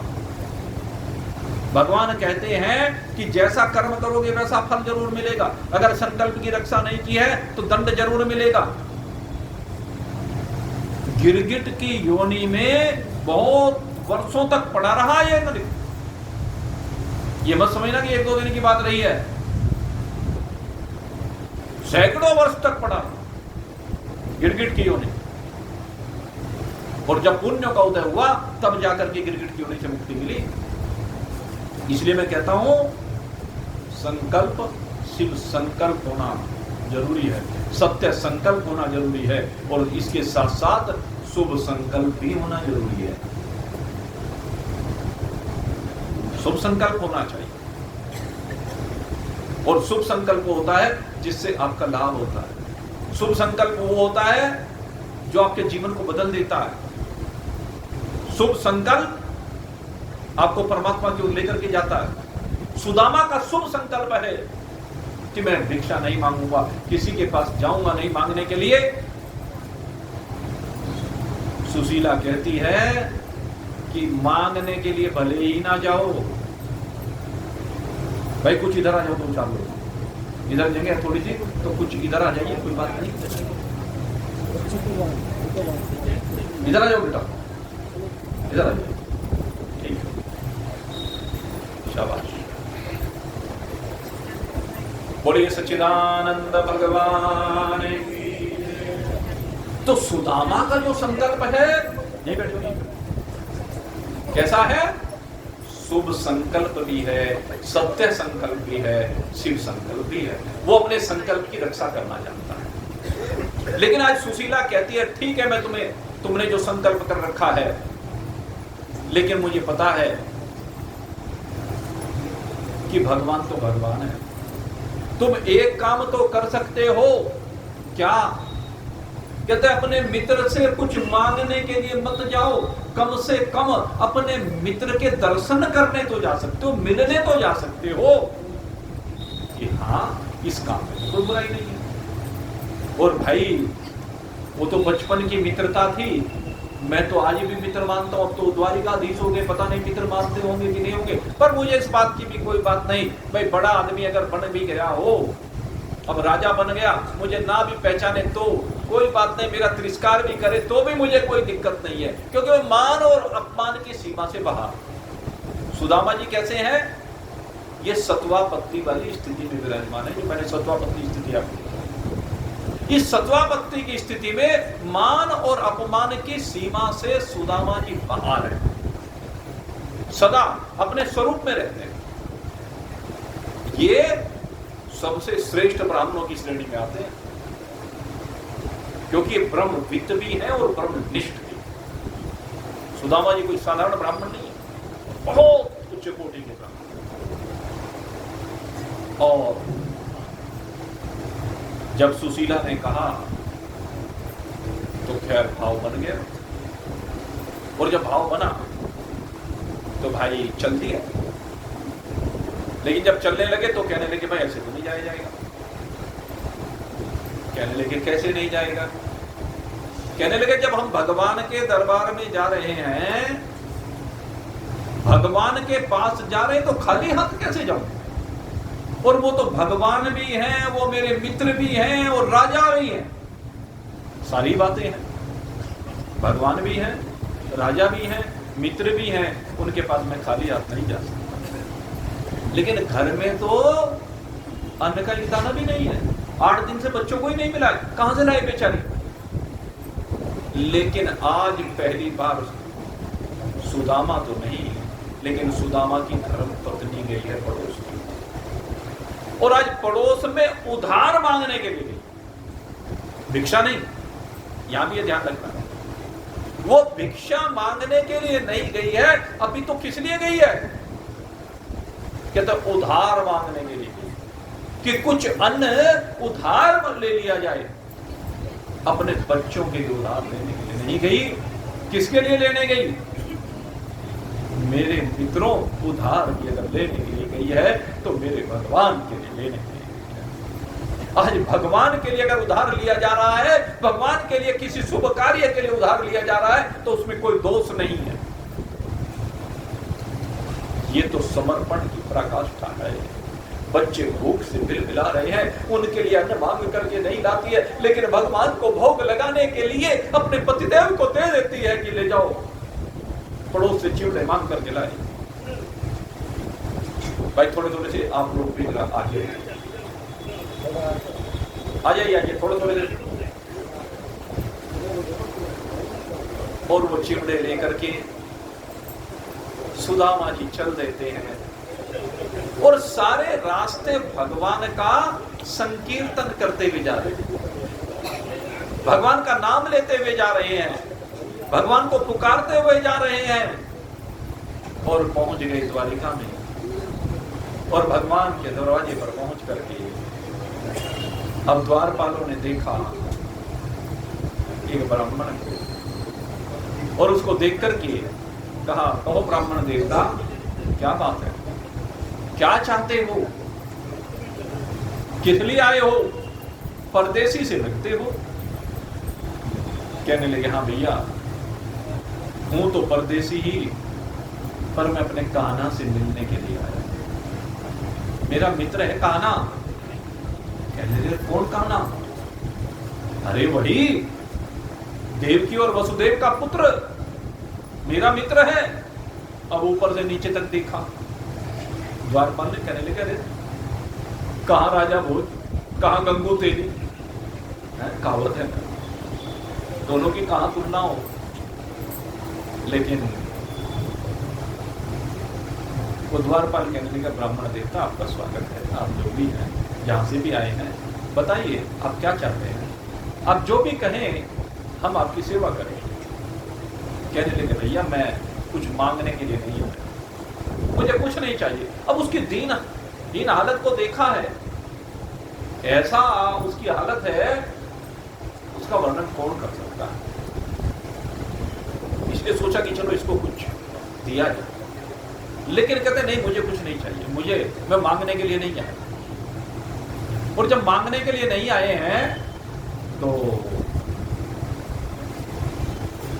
फिर किस लिए कि भाई मुझे तो अपने कान्हा से मिल,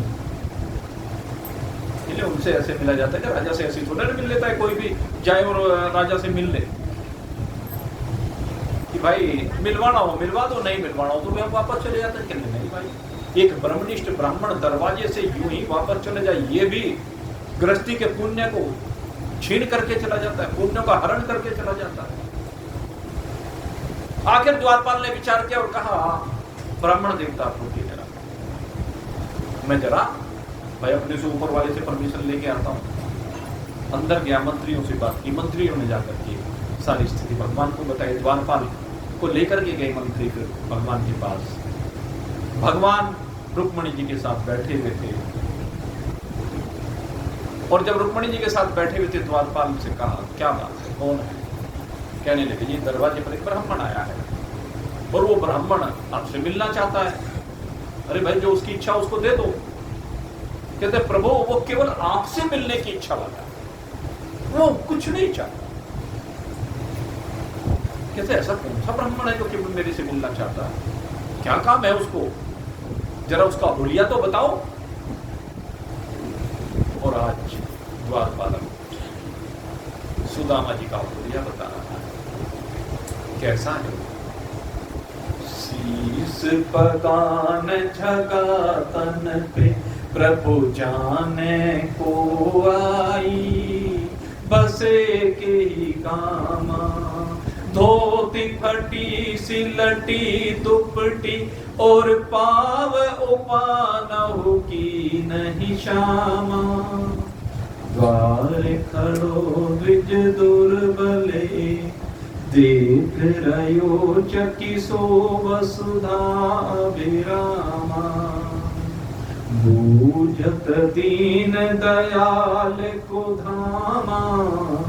हे प्रभु, दरवाजे पर एक ब्राह्मण देवता खड़े हुए हैं, उनके सर पर पगड़ी नहीं है, पैरों में जूती नहीं है, एक फटी सी धोती मात्र पहने हुए हैं और शरीर अगर यदि मैं उनका कहूं हड्डियों का ढांचा मात्र रह गया है, आंखें अंदर धसी हुई है। उस ब्राह्मण की दीन दशा देख करके मुझे रोना आ रहा है, उसकी दशा बहुत खराब है प्रभु, मैं कुछ कह नहीं सकता। लेकिन वो ब्राह्मण, मैंने बहुत निवेदन किया, उसके बावजूद कुछ भी स्वीकार करने के लिए तैयार नहीं है, न भोजन करना चाहता है, न वस्त्र धारण करना चाहता है। वो तो बस एक ही रट लगाए हुए है कि मुझे मेरे कान्हा से मिला दो, मुझे मेरे कान्हा से मिला दो, मुझे और कुछ नहीं चाहिए, मेरा तो वही है, मैं तो उसके दर्शन करने के लिए आया हूँ।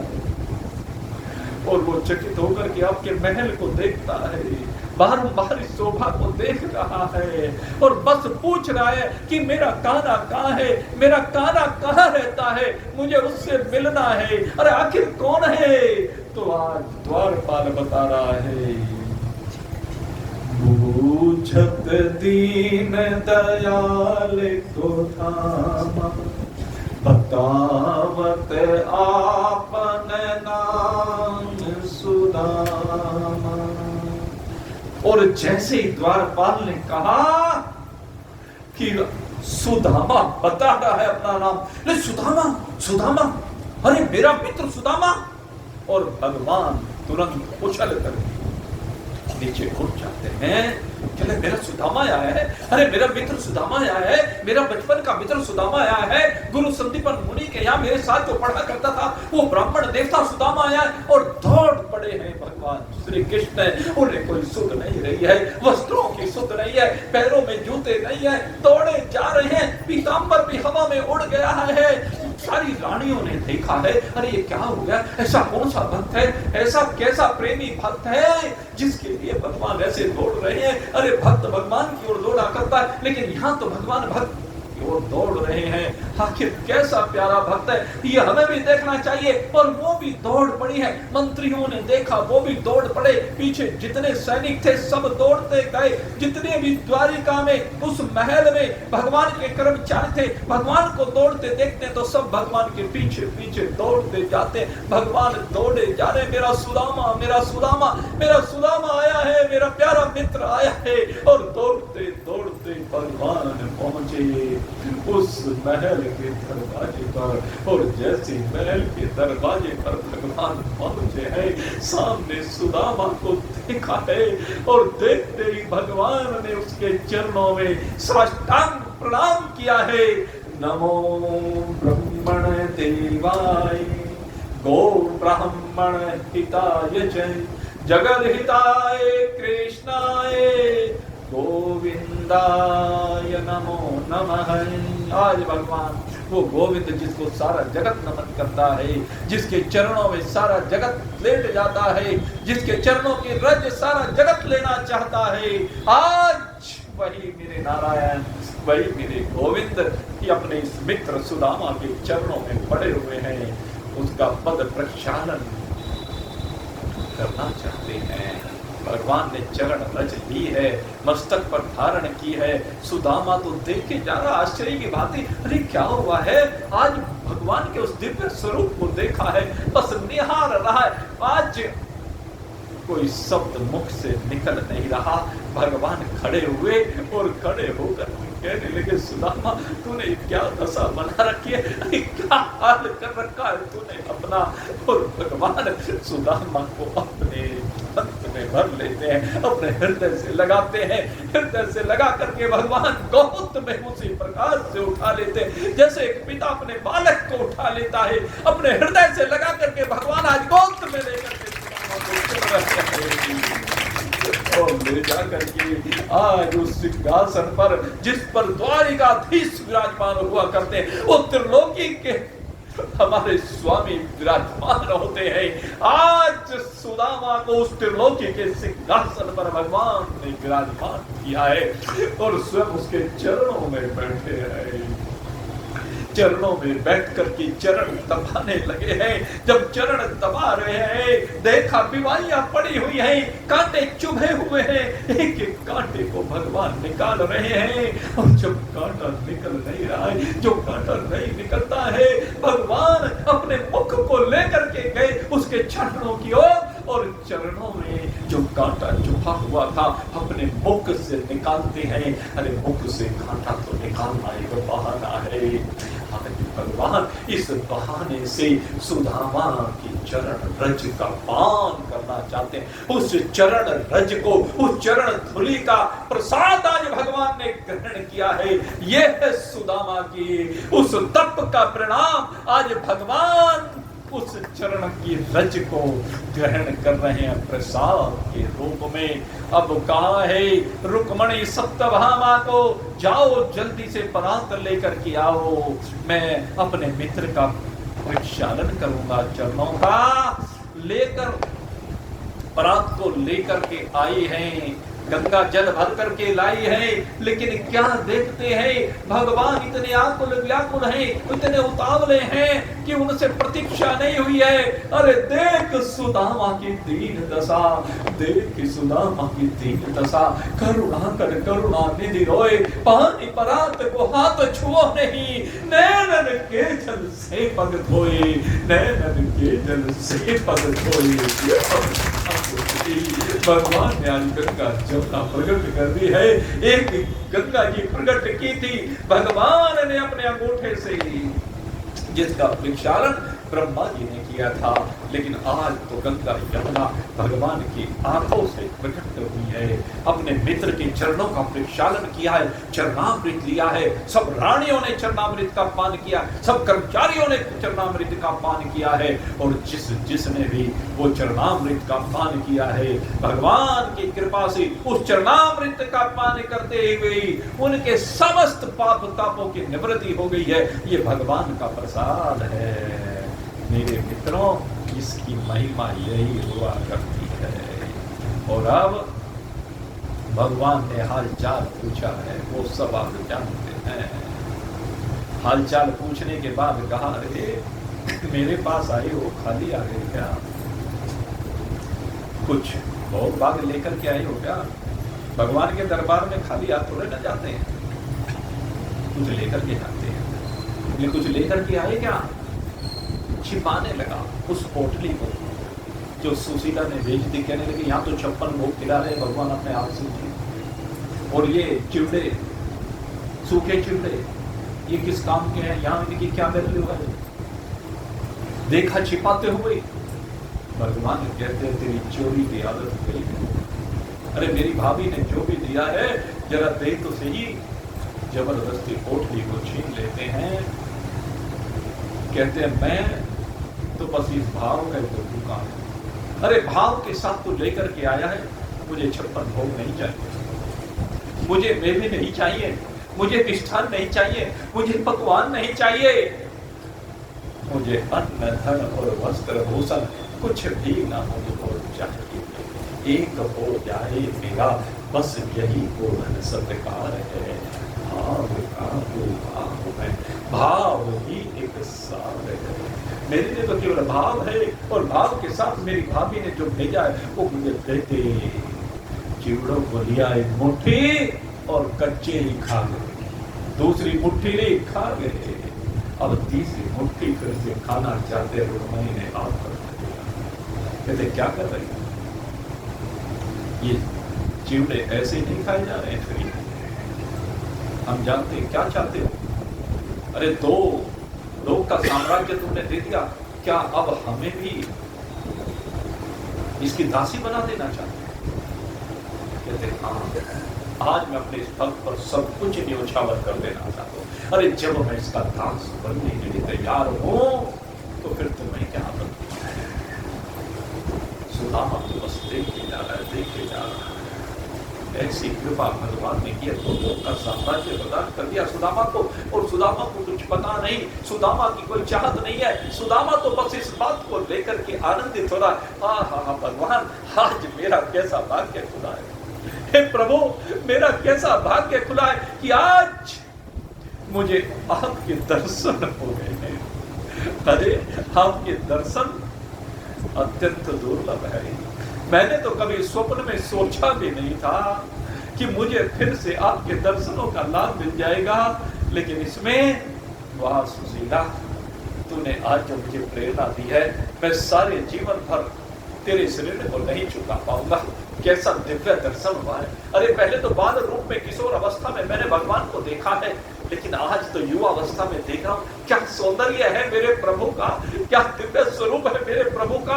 मेरे प्रभु कैसा अद्भुत स्वरूप है, मधुर मधुर मुस्कान है, शीश पर मोर मुकुट विराजमान है, पीतांबर धारण किए हुए, कौस्तुभ मन इनके कंठ की शोभा को बढ़ा रही है। वैजयंती माला से प्रवाहित होने वाली ये भीनी भीनी सुगंध समस्त भक्तों को आह्लादित कर रही है। ऐसा आनंद, ऐसा दिव्य आनंद, ऐसा अलौकिक आनंद प्रदान किया है। आज सुदामा गदगद हो गया है, हृदय शरीर रोमांचित हो गया है। आज से आंसुओं की धारा बह जा रही है, बह जा रही है। कुछ नहीं कहता है। आखिर जब बहुत स्वागत सत्कार हुआ, उसके बाद कहने, अच्छा भैया अब विदा कर। भगवान ने विदा की। वही फटी सी धोती पहने हुए नंगे पैर सुदामा फिर से वापस चल देता है, और वापस चल करके जैसे पोरबंदर पहुंचता है, देखता है जहां झोपड़ी थी, जहां उसकी झोपड़ी हुआ करती थी, बड़ा महल वहां। कहने लगे कहीं गलत जगह तो नहीं आ गया। आने जाने वाले राहगीरों से पूछा, भैया ये कौन सी नगरी है? कि पोरबंदर। ये सुदामापुरी है। पोरबंदर का नाम क्या है? सुदामा। कहने कैसी सुदामापुरी? कहने लगे अरे भगवान का एक भक्त सुदामा ब्राह्मण, वो भगवान के पास गया और ये भगवान ने उसको 2 लोक का साम्राज्य दे दिया। अब सुदामा जी हमारे राजा हैं। सुदामा को पता नहीं कि मैं राजा हूं, उनको पता है कि सुदामा हमारा राजा है, लेकिन पहचानते नहीं क्योंकि वही दीनहीन अवस्था है। अब वो राजसी परिधान तो है नहीं। कहने लगे भैया यहाँ की झोपड़ी हुआ करती थी। अरे कहने लगे वही तो सुदामा की झोपड़ी थी और भगवान ने उसके ऊपर कृपा करके ये महल बना दिया, ये राजमहल है।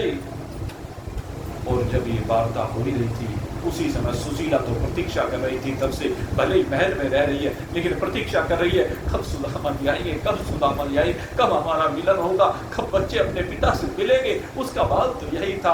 उसने देखा झरोके से और दौड़ी दौड़ी आई, आरती का थाल सजा करके लाई है और अब आरती करने लगी है।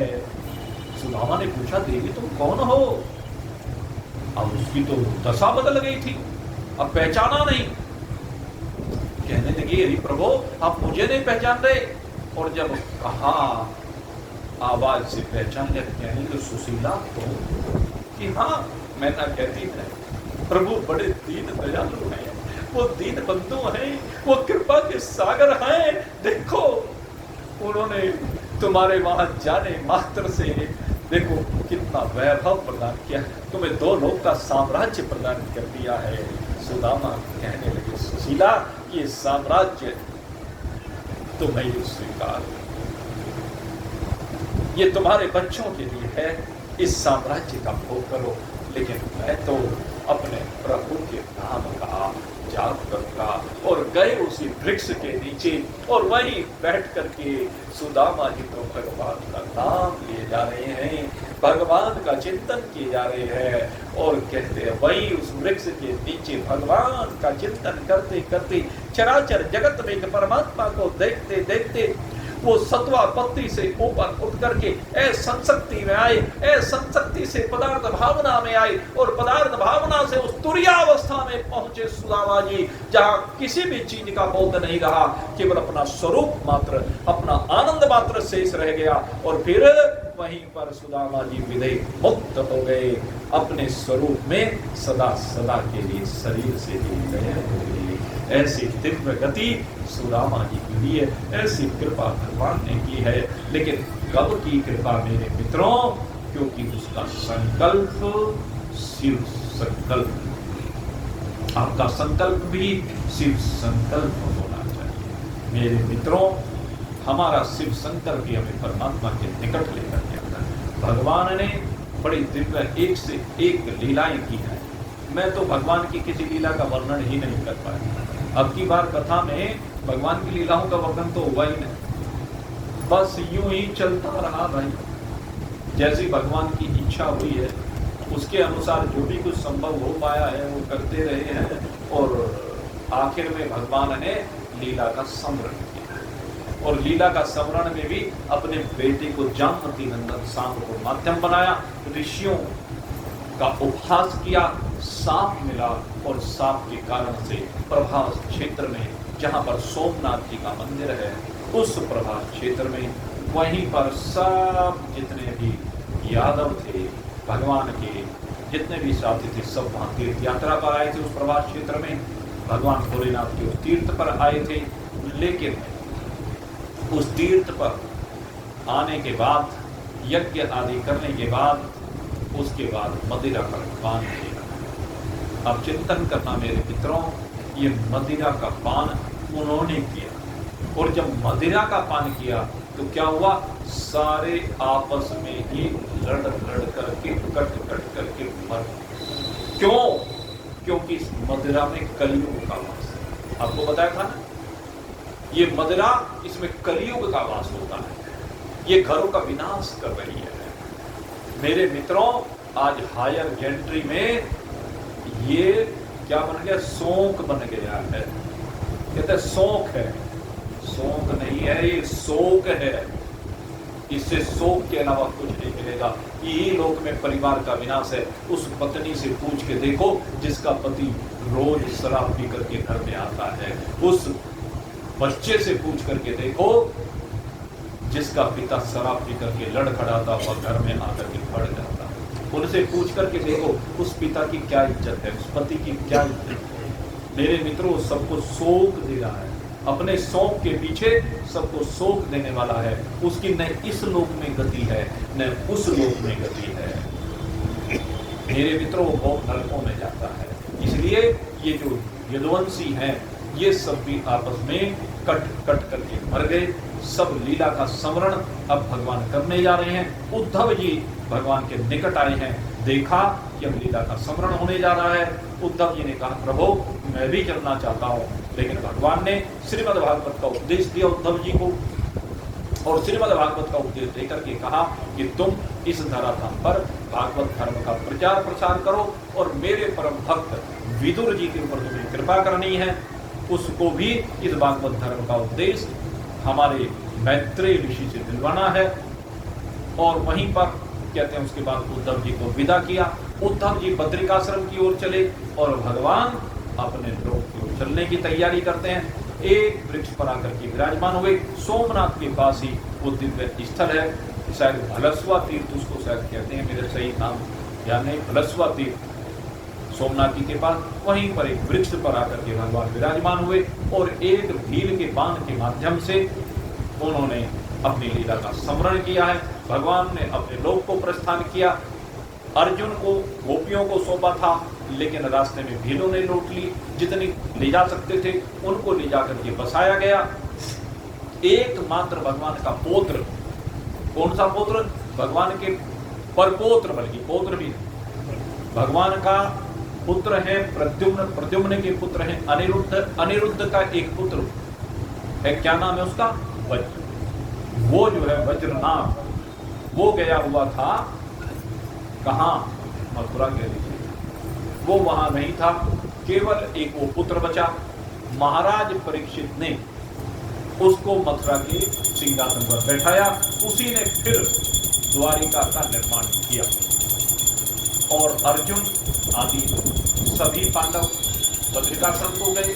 वहीं पर सबने स्वर्गलोक की यात्रा की, स्वर्गारोहण हुआ।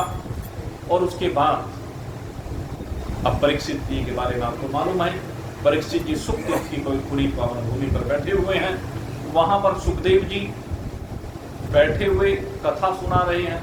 7 दिन का समय अब परिपूर्ण होने जा रहा है, और जब 7 दिन का समय परिपूर्ण होने जा रहा है, अब वो घड़ी निकट आ रही है।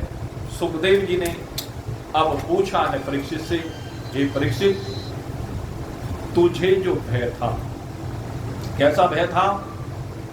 तक्षक के द्वारा मृत्यु का भय, कि 7 दिन में मृत्यु हो जाएगी।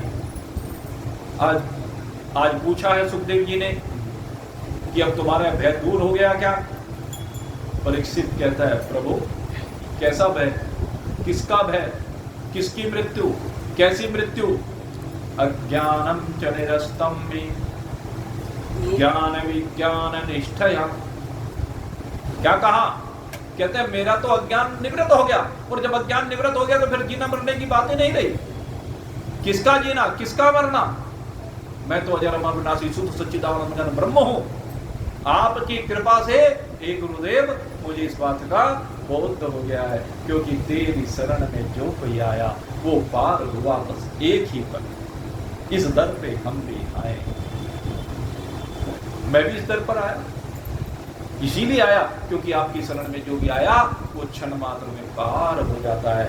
हे प्रभु, इस भव सागर से आपने मुझे पार किया, आपकी महिमा का वर्णन मैं कैसे कर सकता हूँ। हे गुरुदेव, आपके चरणों में बारंबार प्रणाम है। हे गुरुदेव, आपके चरणों में बारंबार प्रणाम है। हे गुरुदेव, आपके चरणों में बारंबार प्रणाम है। और परीक्षित उठे, गुरुदेव की परिक्रमा की है, और गुरुदेव की परिक्रमा करने के उपरांत अब सुखदेव जी की विदाई हुई है। सुखदेव जी की विदाई के साथ साथ अब यहाँ पर परीक्षित जी ध्यानस्थ होकर के अपने स्वरूप में विराजमान होकर के बैठे हैं।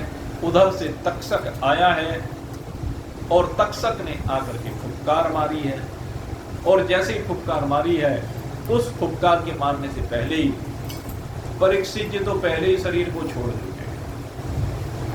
अब तो केवल ढांचा मात्र था, उपकार लगने से वो वहीं पर शरीर जल करके भस्म हुआ है। परीक्षित की सदगति हुई है। वो कहते हैं कि वो राज ऋषि ब्रह्मभूतस्य, वो ब्रह्म के साथ एक हो गया है, उसकी और ब्रह्म की एकता हो गई है, सब प्रकार की भेद की निवृत्ति हुई है। ये आनंदमय अवस्था में परीक्षित विराजमान हुआ है। जैसी सुदामा जी की गति हुई वैसी ही परीक्षित जी की गति हुई, क्योंकि तुर्यातीत अवस्था में परीक्षित जी पहुंचे हैं। ऐसी दिव्य गति, क्योंकि सुखदेव जी भी उसी स्थिति में सदा विराजमान रहते हैं। ऐसे गुरु और शिष्य इस धरा पर कभी कभी अवतरित होते हैं, भगवान की कृपा। और इसके साथ ही वैसे तो और बहुत से प्रसंग आए हैं। भागवत जी को विश्राम दिया गया है, और ये भागवत जी को विश्राम जो दिया गया है, अंतिम मंत्र भगवान वेदव्यास जी रख रहे हैं। आइए अब उस अंतिम मंत्र को मैं आपके सम्मुख रख रहा हूं। पहले मैं बोलूंगा, फिर आप बोलेंगे। नाम संकीर्तनम यस्य सर्व पाप प्रणाशनम प्रणामो दुख समनस्तम नमामि हरि परम नमामि हरि परम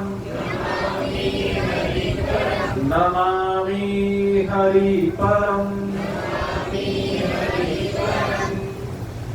और अब श्रीमद् भागवत की विषय सूची को एक बार पुनः कहने का शास्त्र का विधान है, और ये इसलिए है कि जो भागवत जी की कथा का श्रवण नहीं कर पाए हैं पूरा, उनके लिए एक बार ये विषय सूची दी गई है। और कहा गया है कि पहला और अंतिम मंत्र बोल करके इस विषय सूची को रख देने से कहते हैं उसको भागवत के श्रवण का फल मिलता है। तो इसलिए आप सब लोग, मैं पहला मंत्र बोल रहा हूं, उसके बाद विषय सूची आपके सामने रखूंगा, और फिर अंतिम, फिर 2 मिनट वार्ता करेंगे, कुछ सूचनाएं देंगे, और उसके बाद जयराम जी करेंगे। तो आइए, पहला मंत्र सच्चिदानंद रूपाय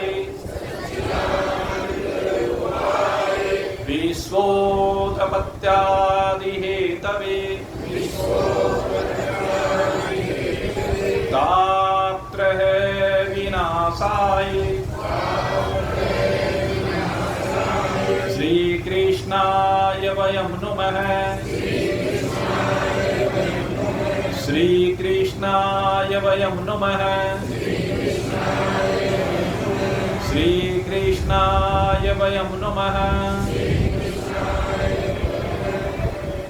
नैमिषारण्य तीर्थ पर 88,000 ऋषि एकत्रित हुए, सूत जी की शरण में गए, प्रश्न किया, प्रभु भक्ति ज्ञान विरागा तो विवेक ऊपर करते हैं।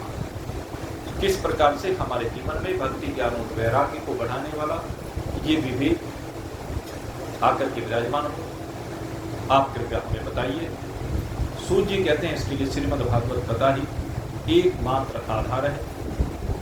जो भक्ति ज्ञान वैराग्य से संयुक्त होना चाहता है, जीवन मुक्ति का आनंद लेना चाहता है, वो भागवत का श्रवण करे। इस भागवत का श्रवण करने से भक्ति के दोनों पुत्र ज्ञान और वैराग्य, वो जो अचेत पड़े हुए थे वृंदावन में, वो सप्त सरोवर की पुनीत पावन भूमि पर आकर के अपने स्वरूप में विराजमान हुए।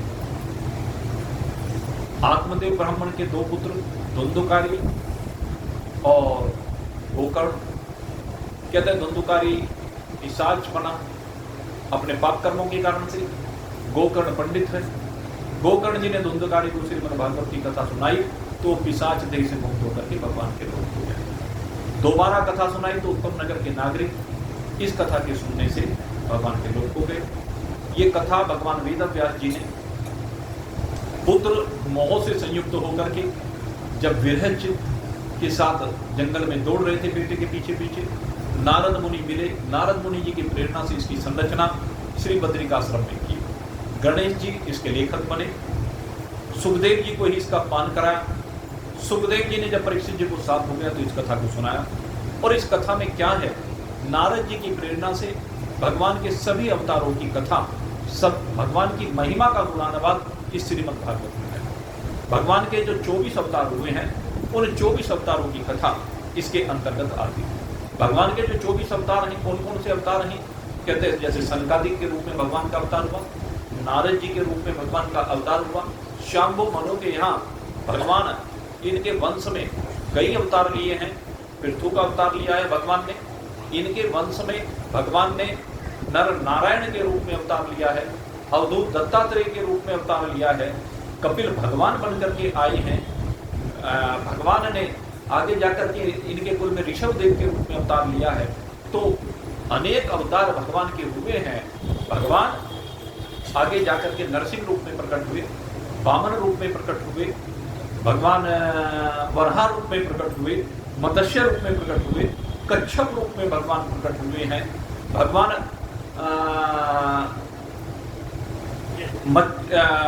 मत्स्य के रूप में भी प्रकट हुए, भगवान राम बन करके आए, परशुराम बन करके आए, व्यास बन करके आए, भगवान बलदाव के रूप में भगवान ने अवतार लिया, कृष्ण के रूप में अवतार लिया, बुद्ध के रूप में भगवान ने अवतार लिया और आखिर में कल्कि के रूप में 24वां अवतार ले लिया। तो इस प्रकार से भगवान ने जो 24 अवतार को लिए हैं, तो उन 24 अवतार की ये कथा श्रीमद् भागवत जो कि सूत जी ने सुनाई है, सोनागादी ऋषि को नैमिषारण्य में, उत्तम नगर में गोकर्ण जी ने सुनाई है। ये कथा सनकादिक ऋषियों ने सप्त सरोवर पर सुनाई है नारद मुनि को और अनेकानेक ऋषियों। और जितनी भी कथाएं हुई है उनमें ये जो सप्त सरोवर हरिद्वार में कथा हुई है, इस कथा की महिमा सर्वाधिक मैं मानता हूं। क्यों मानता हूं? उसके पीछे कारण यह है कि इसमें स्वयं भगवान का प्रकटन हुआ। और न केवल भगवान का प्रकटन हुआ इस कथा में, अपितु इस कथा में भगवान के साथ साथ ब्रह्मा जी भी सुनने आए, शंकर भगवान भी आए और सबने आकर के इस भूमि पर आकर के संकीर्तन किया है, नृत्य किया। नारद जी ने यहां पर आकर के अपनी वीणा बजाई, सरस्वती ने आकर के यहां पर गायन किया, अप्सराओं और गंधर्वों ने नृत्य किया है, देवताओं ने पुष्प वर्षा की है। ये सप्त सरोवर की जो भूमि है ये तपस्वियों की भूमि है।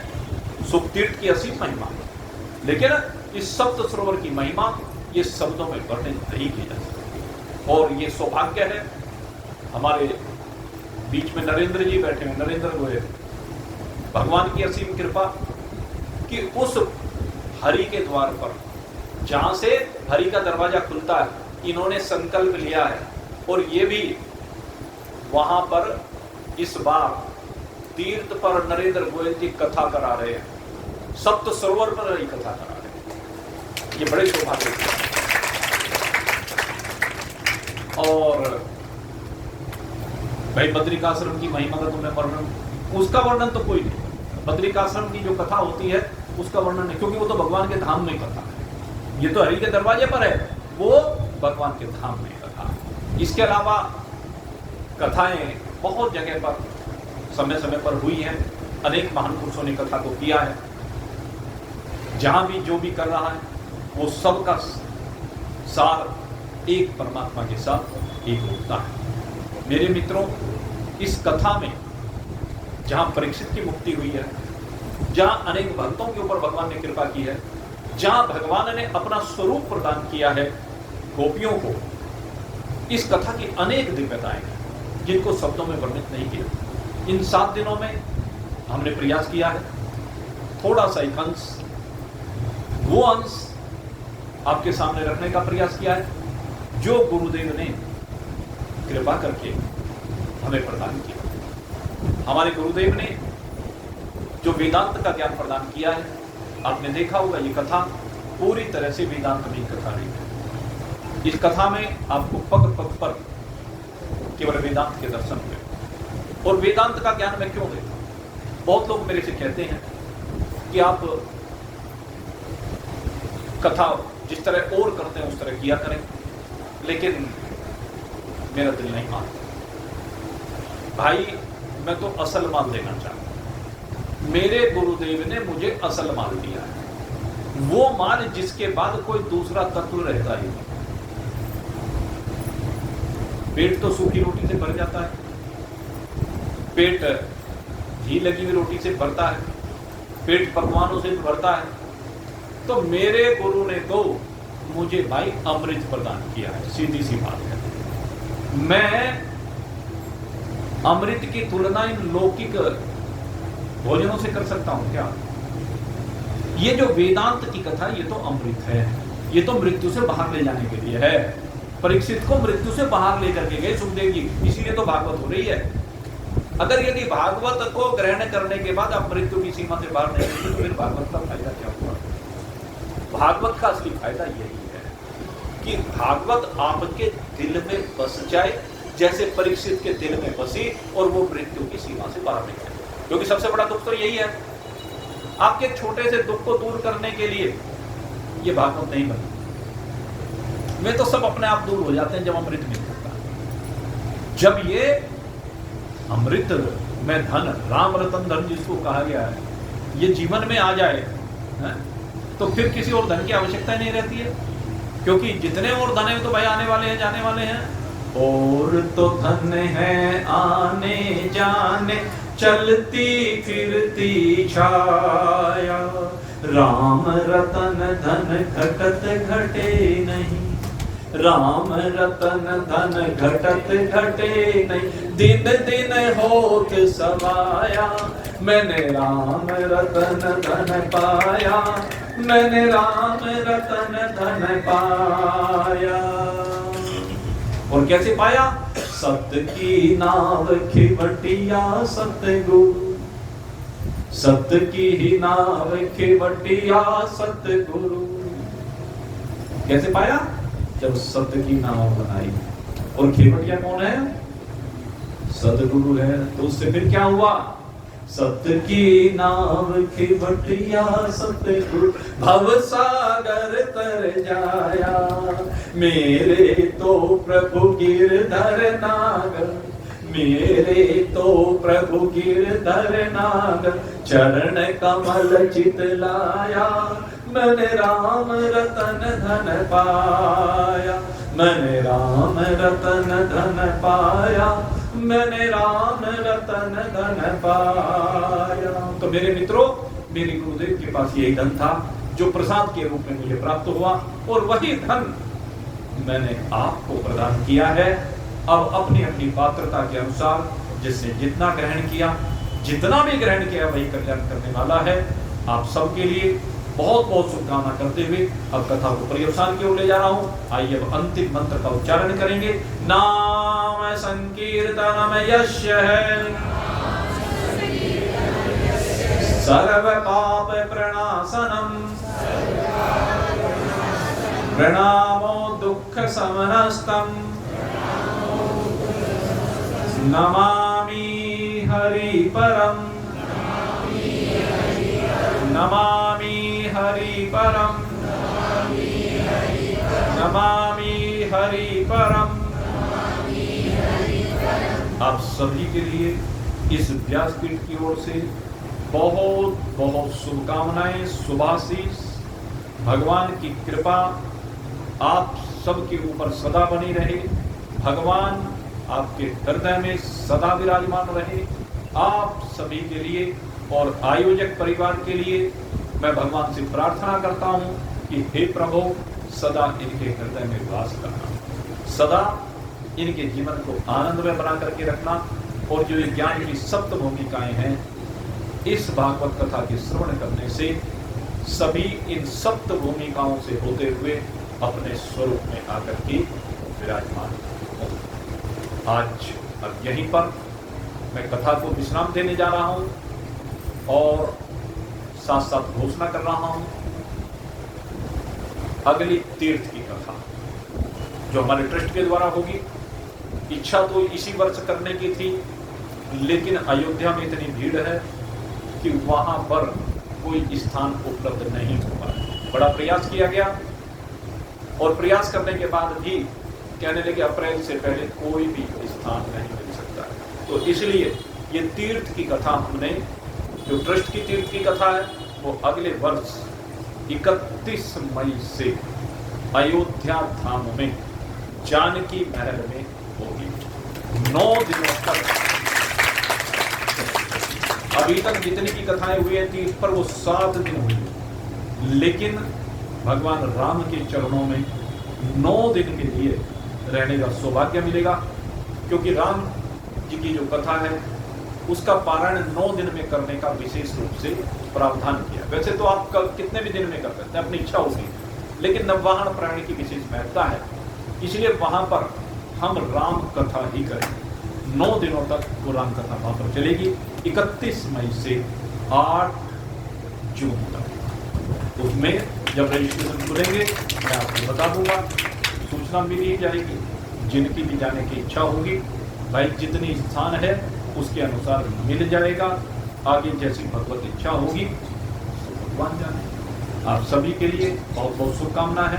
मंदिर के बारे में सूचना आपको दे ही दी थी कि भगवान 12 ज्योतिर्लिंगों के रूप में श्री हनुमत धाम पर अति शीघ्र प्रकट होने वाले हैं। 25 नवंबर से लेकर 1 दिसंबर तक बड़ा भारी उत्सव भगवान भोलेनाथ की महिमा का वहाँ पर हमें देखने को मिलेगा। दोनों समय भंडारा भी होगा, कथा भी होगी और पूजा का भी बहुत बड़ा कार्यक्रम उसमें रखा गया है, जो प्राण प्रतिष्ठा का है। उसमें सभी लोगों को खुला निमंत्रण है। आज से ही निमंत्रण दे रहा हूँ। 25 नवंबर से 1 दिसंबर अपनी बुक कर लीजिए। पूरा दिन कार्यक्रम चलेगा, सुबह 6 बजे से शुरू हो जाया करेगा और रात के 7-8 बजे तक ये कार्यक्रम निरंतर चलेगा। मैं आपसे निवेदन करूंगा, जितने भक्तगण हैं 8 के 8 दिन पूरे समय वहीं रहें। भगवान की सेवा करने का ऐसा अवसर शायद आपको जीवन में ना हो, तो ये 8 दिन अपने वहां के लिए रख लीजिए। आप सबके लिए बहुत बहुत शुभकामना करते हुए अब वाणी को विश्राम देने जा रहा हूं, और वाणी को विश्राम देने के साथ ही 5 मिनट के लिए हम पहले संकीर्तन करेंगे, क्योंकि कथा के बाद भगवान के नाम का संकीर्तन करना चाहिए। आइए अब मिलकर के सब भाव में डूबते हुए भगवान के नाम का संकीर्तन करेंगे। अभी 5 मिनट बैठ जाओ जी।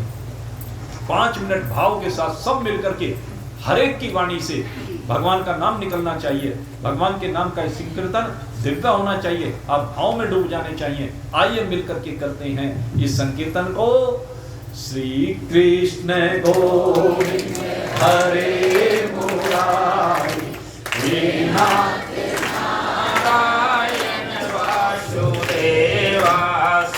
कृष्ण गोविंद हरे मुरारी, हे नाथ नारायण वासुदेवा।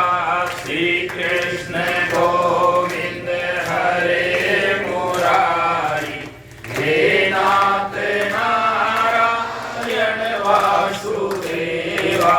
हे नाथ नारायण वासुदेवा, हे नाथ नारायण वासुदेवा। श्री कृष्ण गोविंद हरे मुरारी, हे नाथ नारायण वासुदेवा।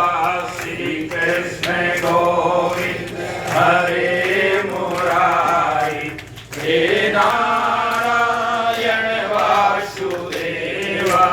हे नाथ नारायण वासुदेवा, हे नाथ नारायण वासुदेवा। हे नाथ नारायण वासुदेवा, हे नाथ नारायण वासुदेवा। श्री कृष्ण गोविंद हरे मुरारी, हे नाथ नारायण वासुदेवा। श्री कृष्ण गोविंद हरे मुरारी, हे नाथ नारायण वासुदेवा। हे नाथ नारायण वासुदेवा, हे नाथ नारायण वासुदेवा।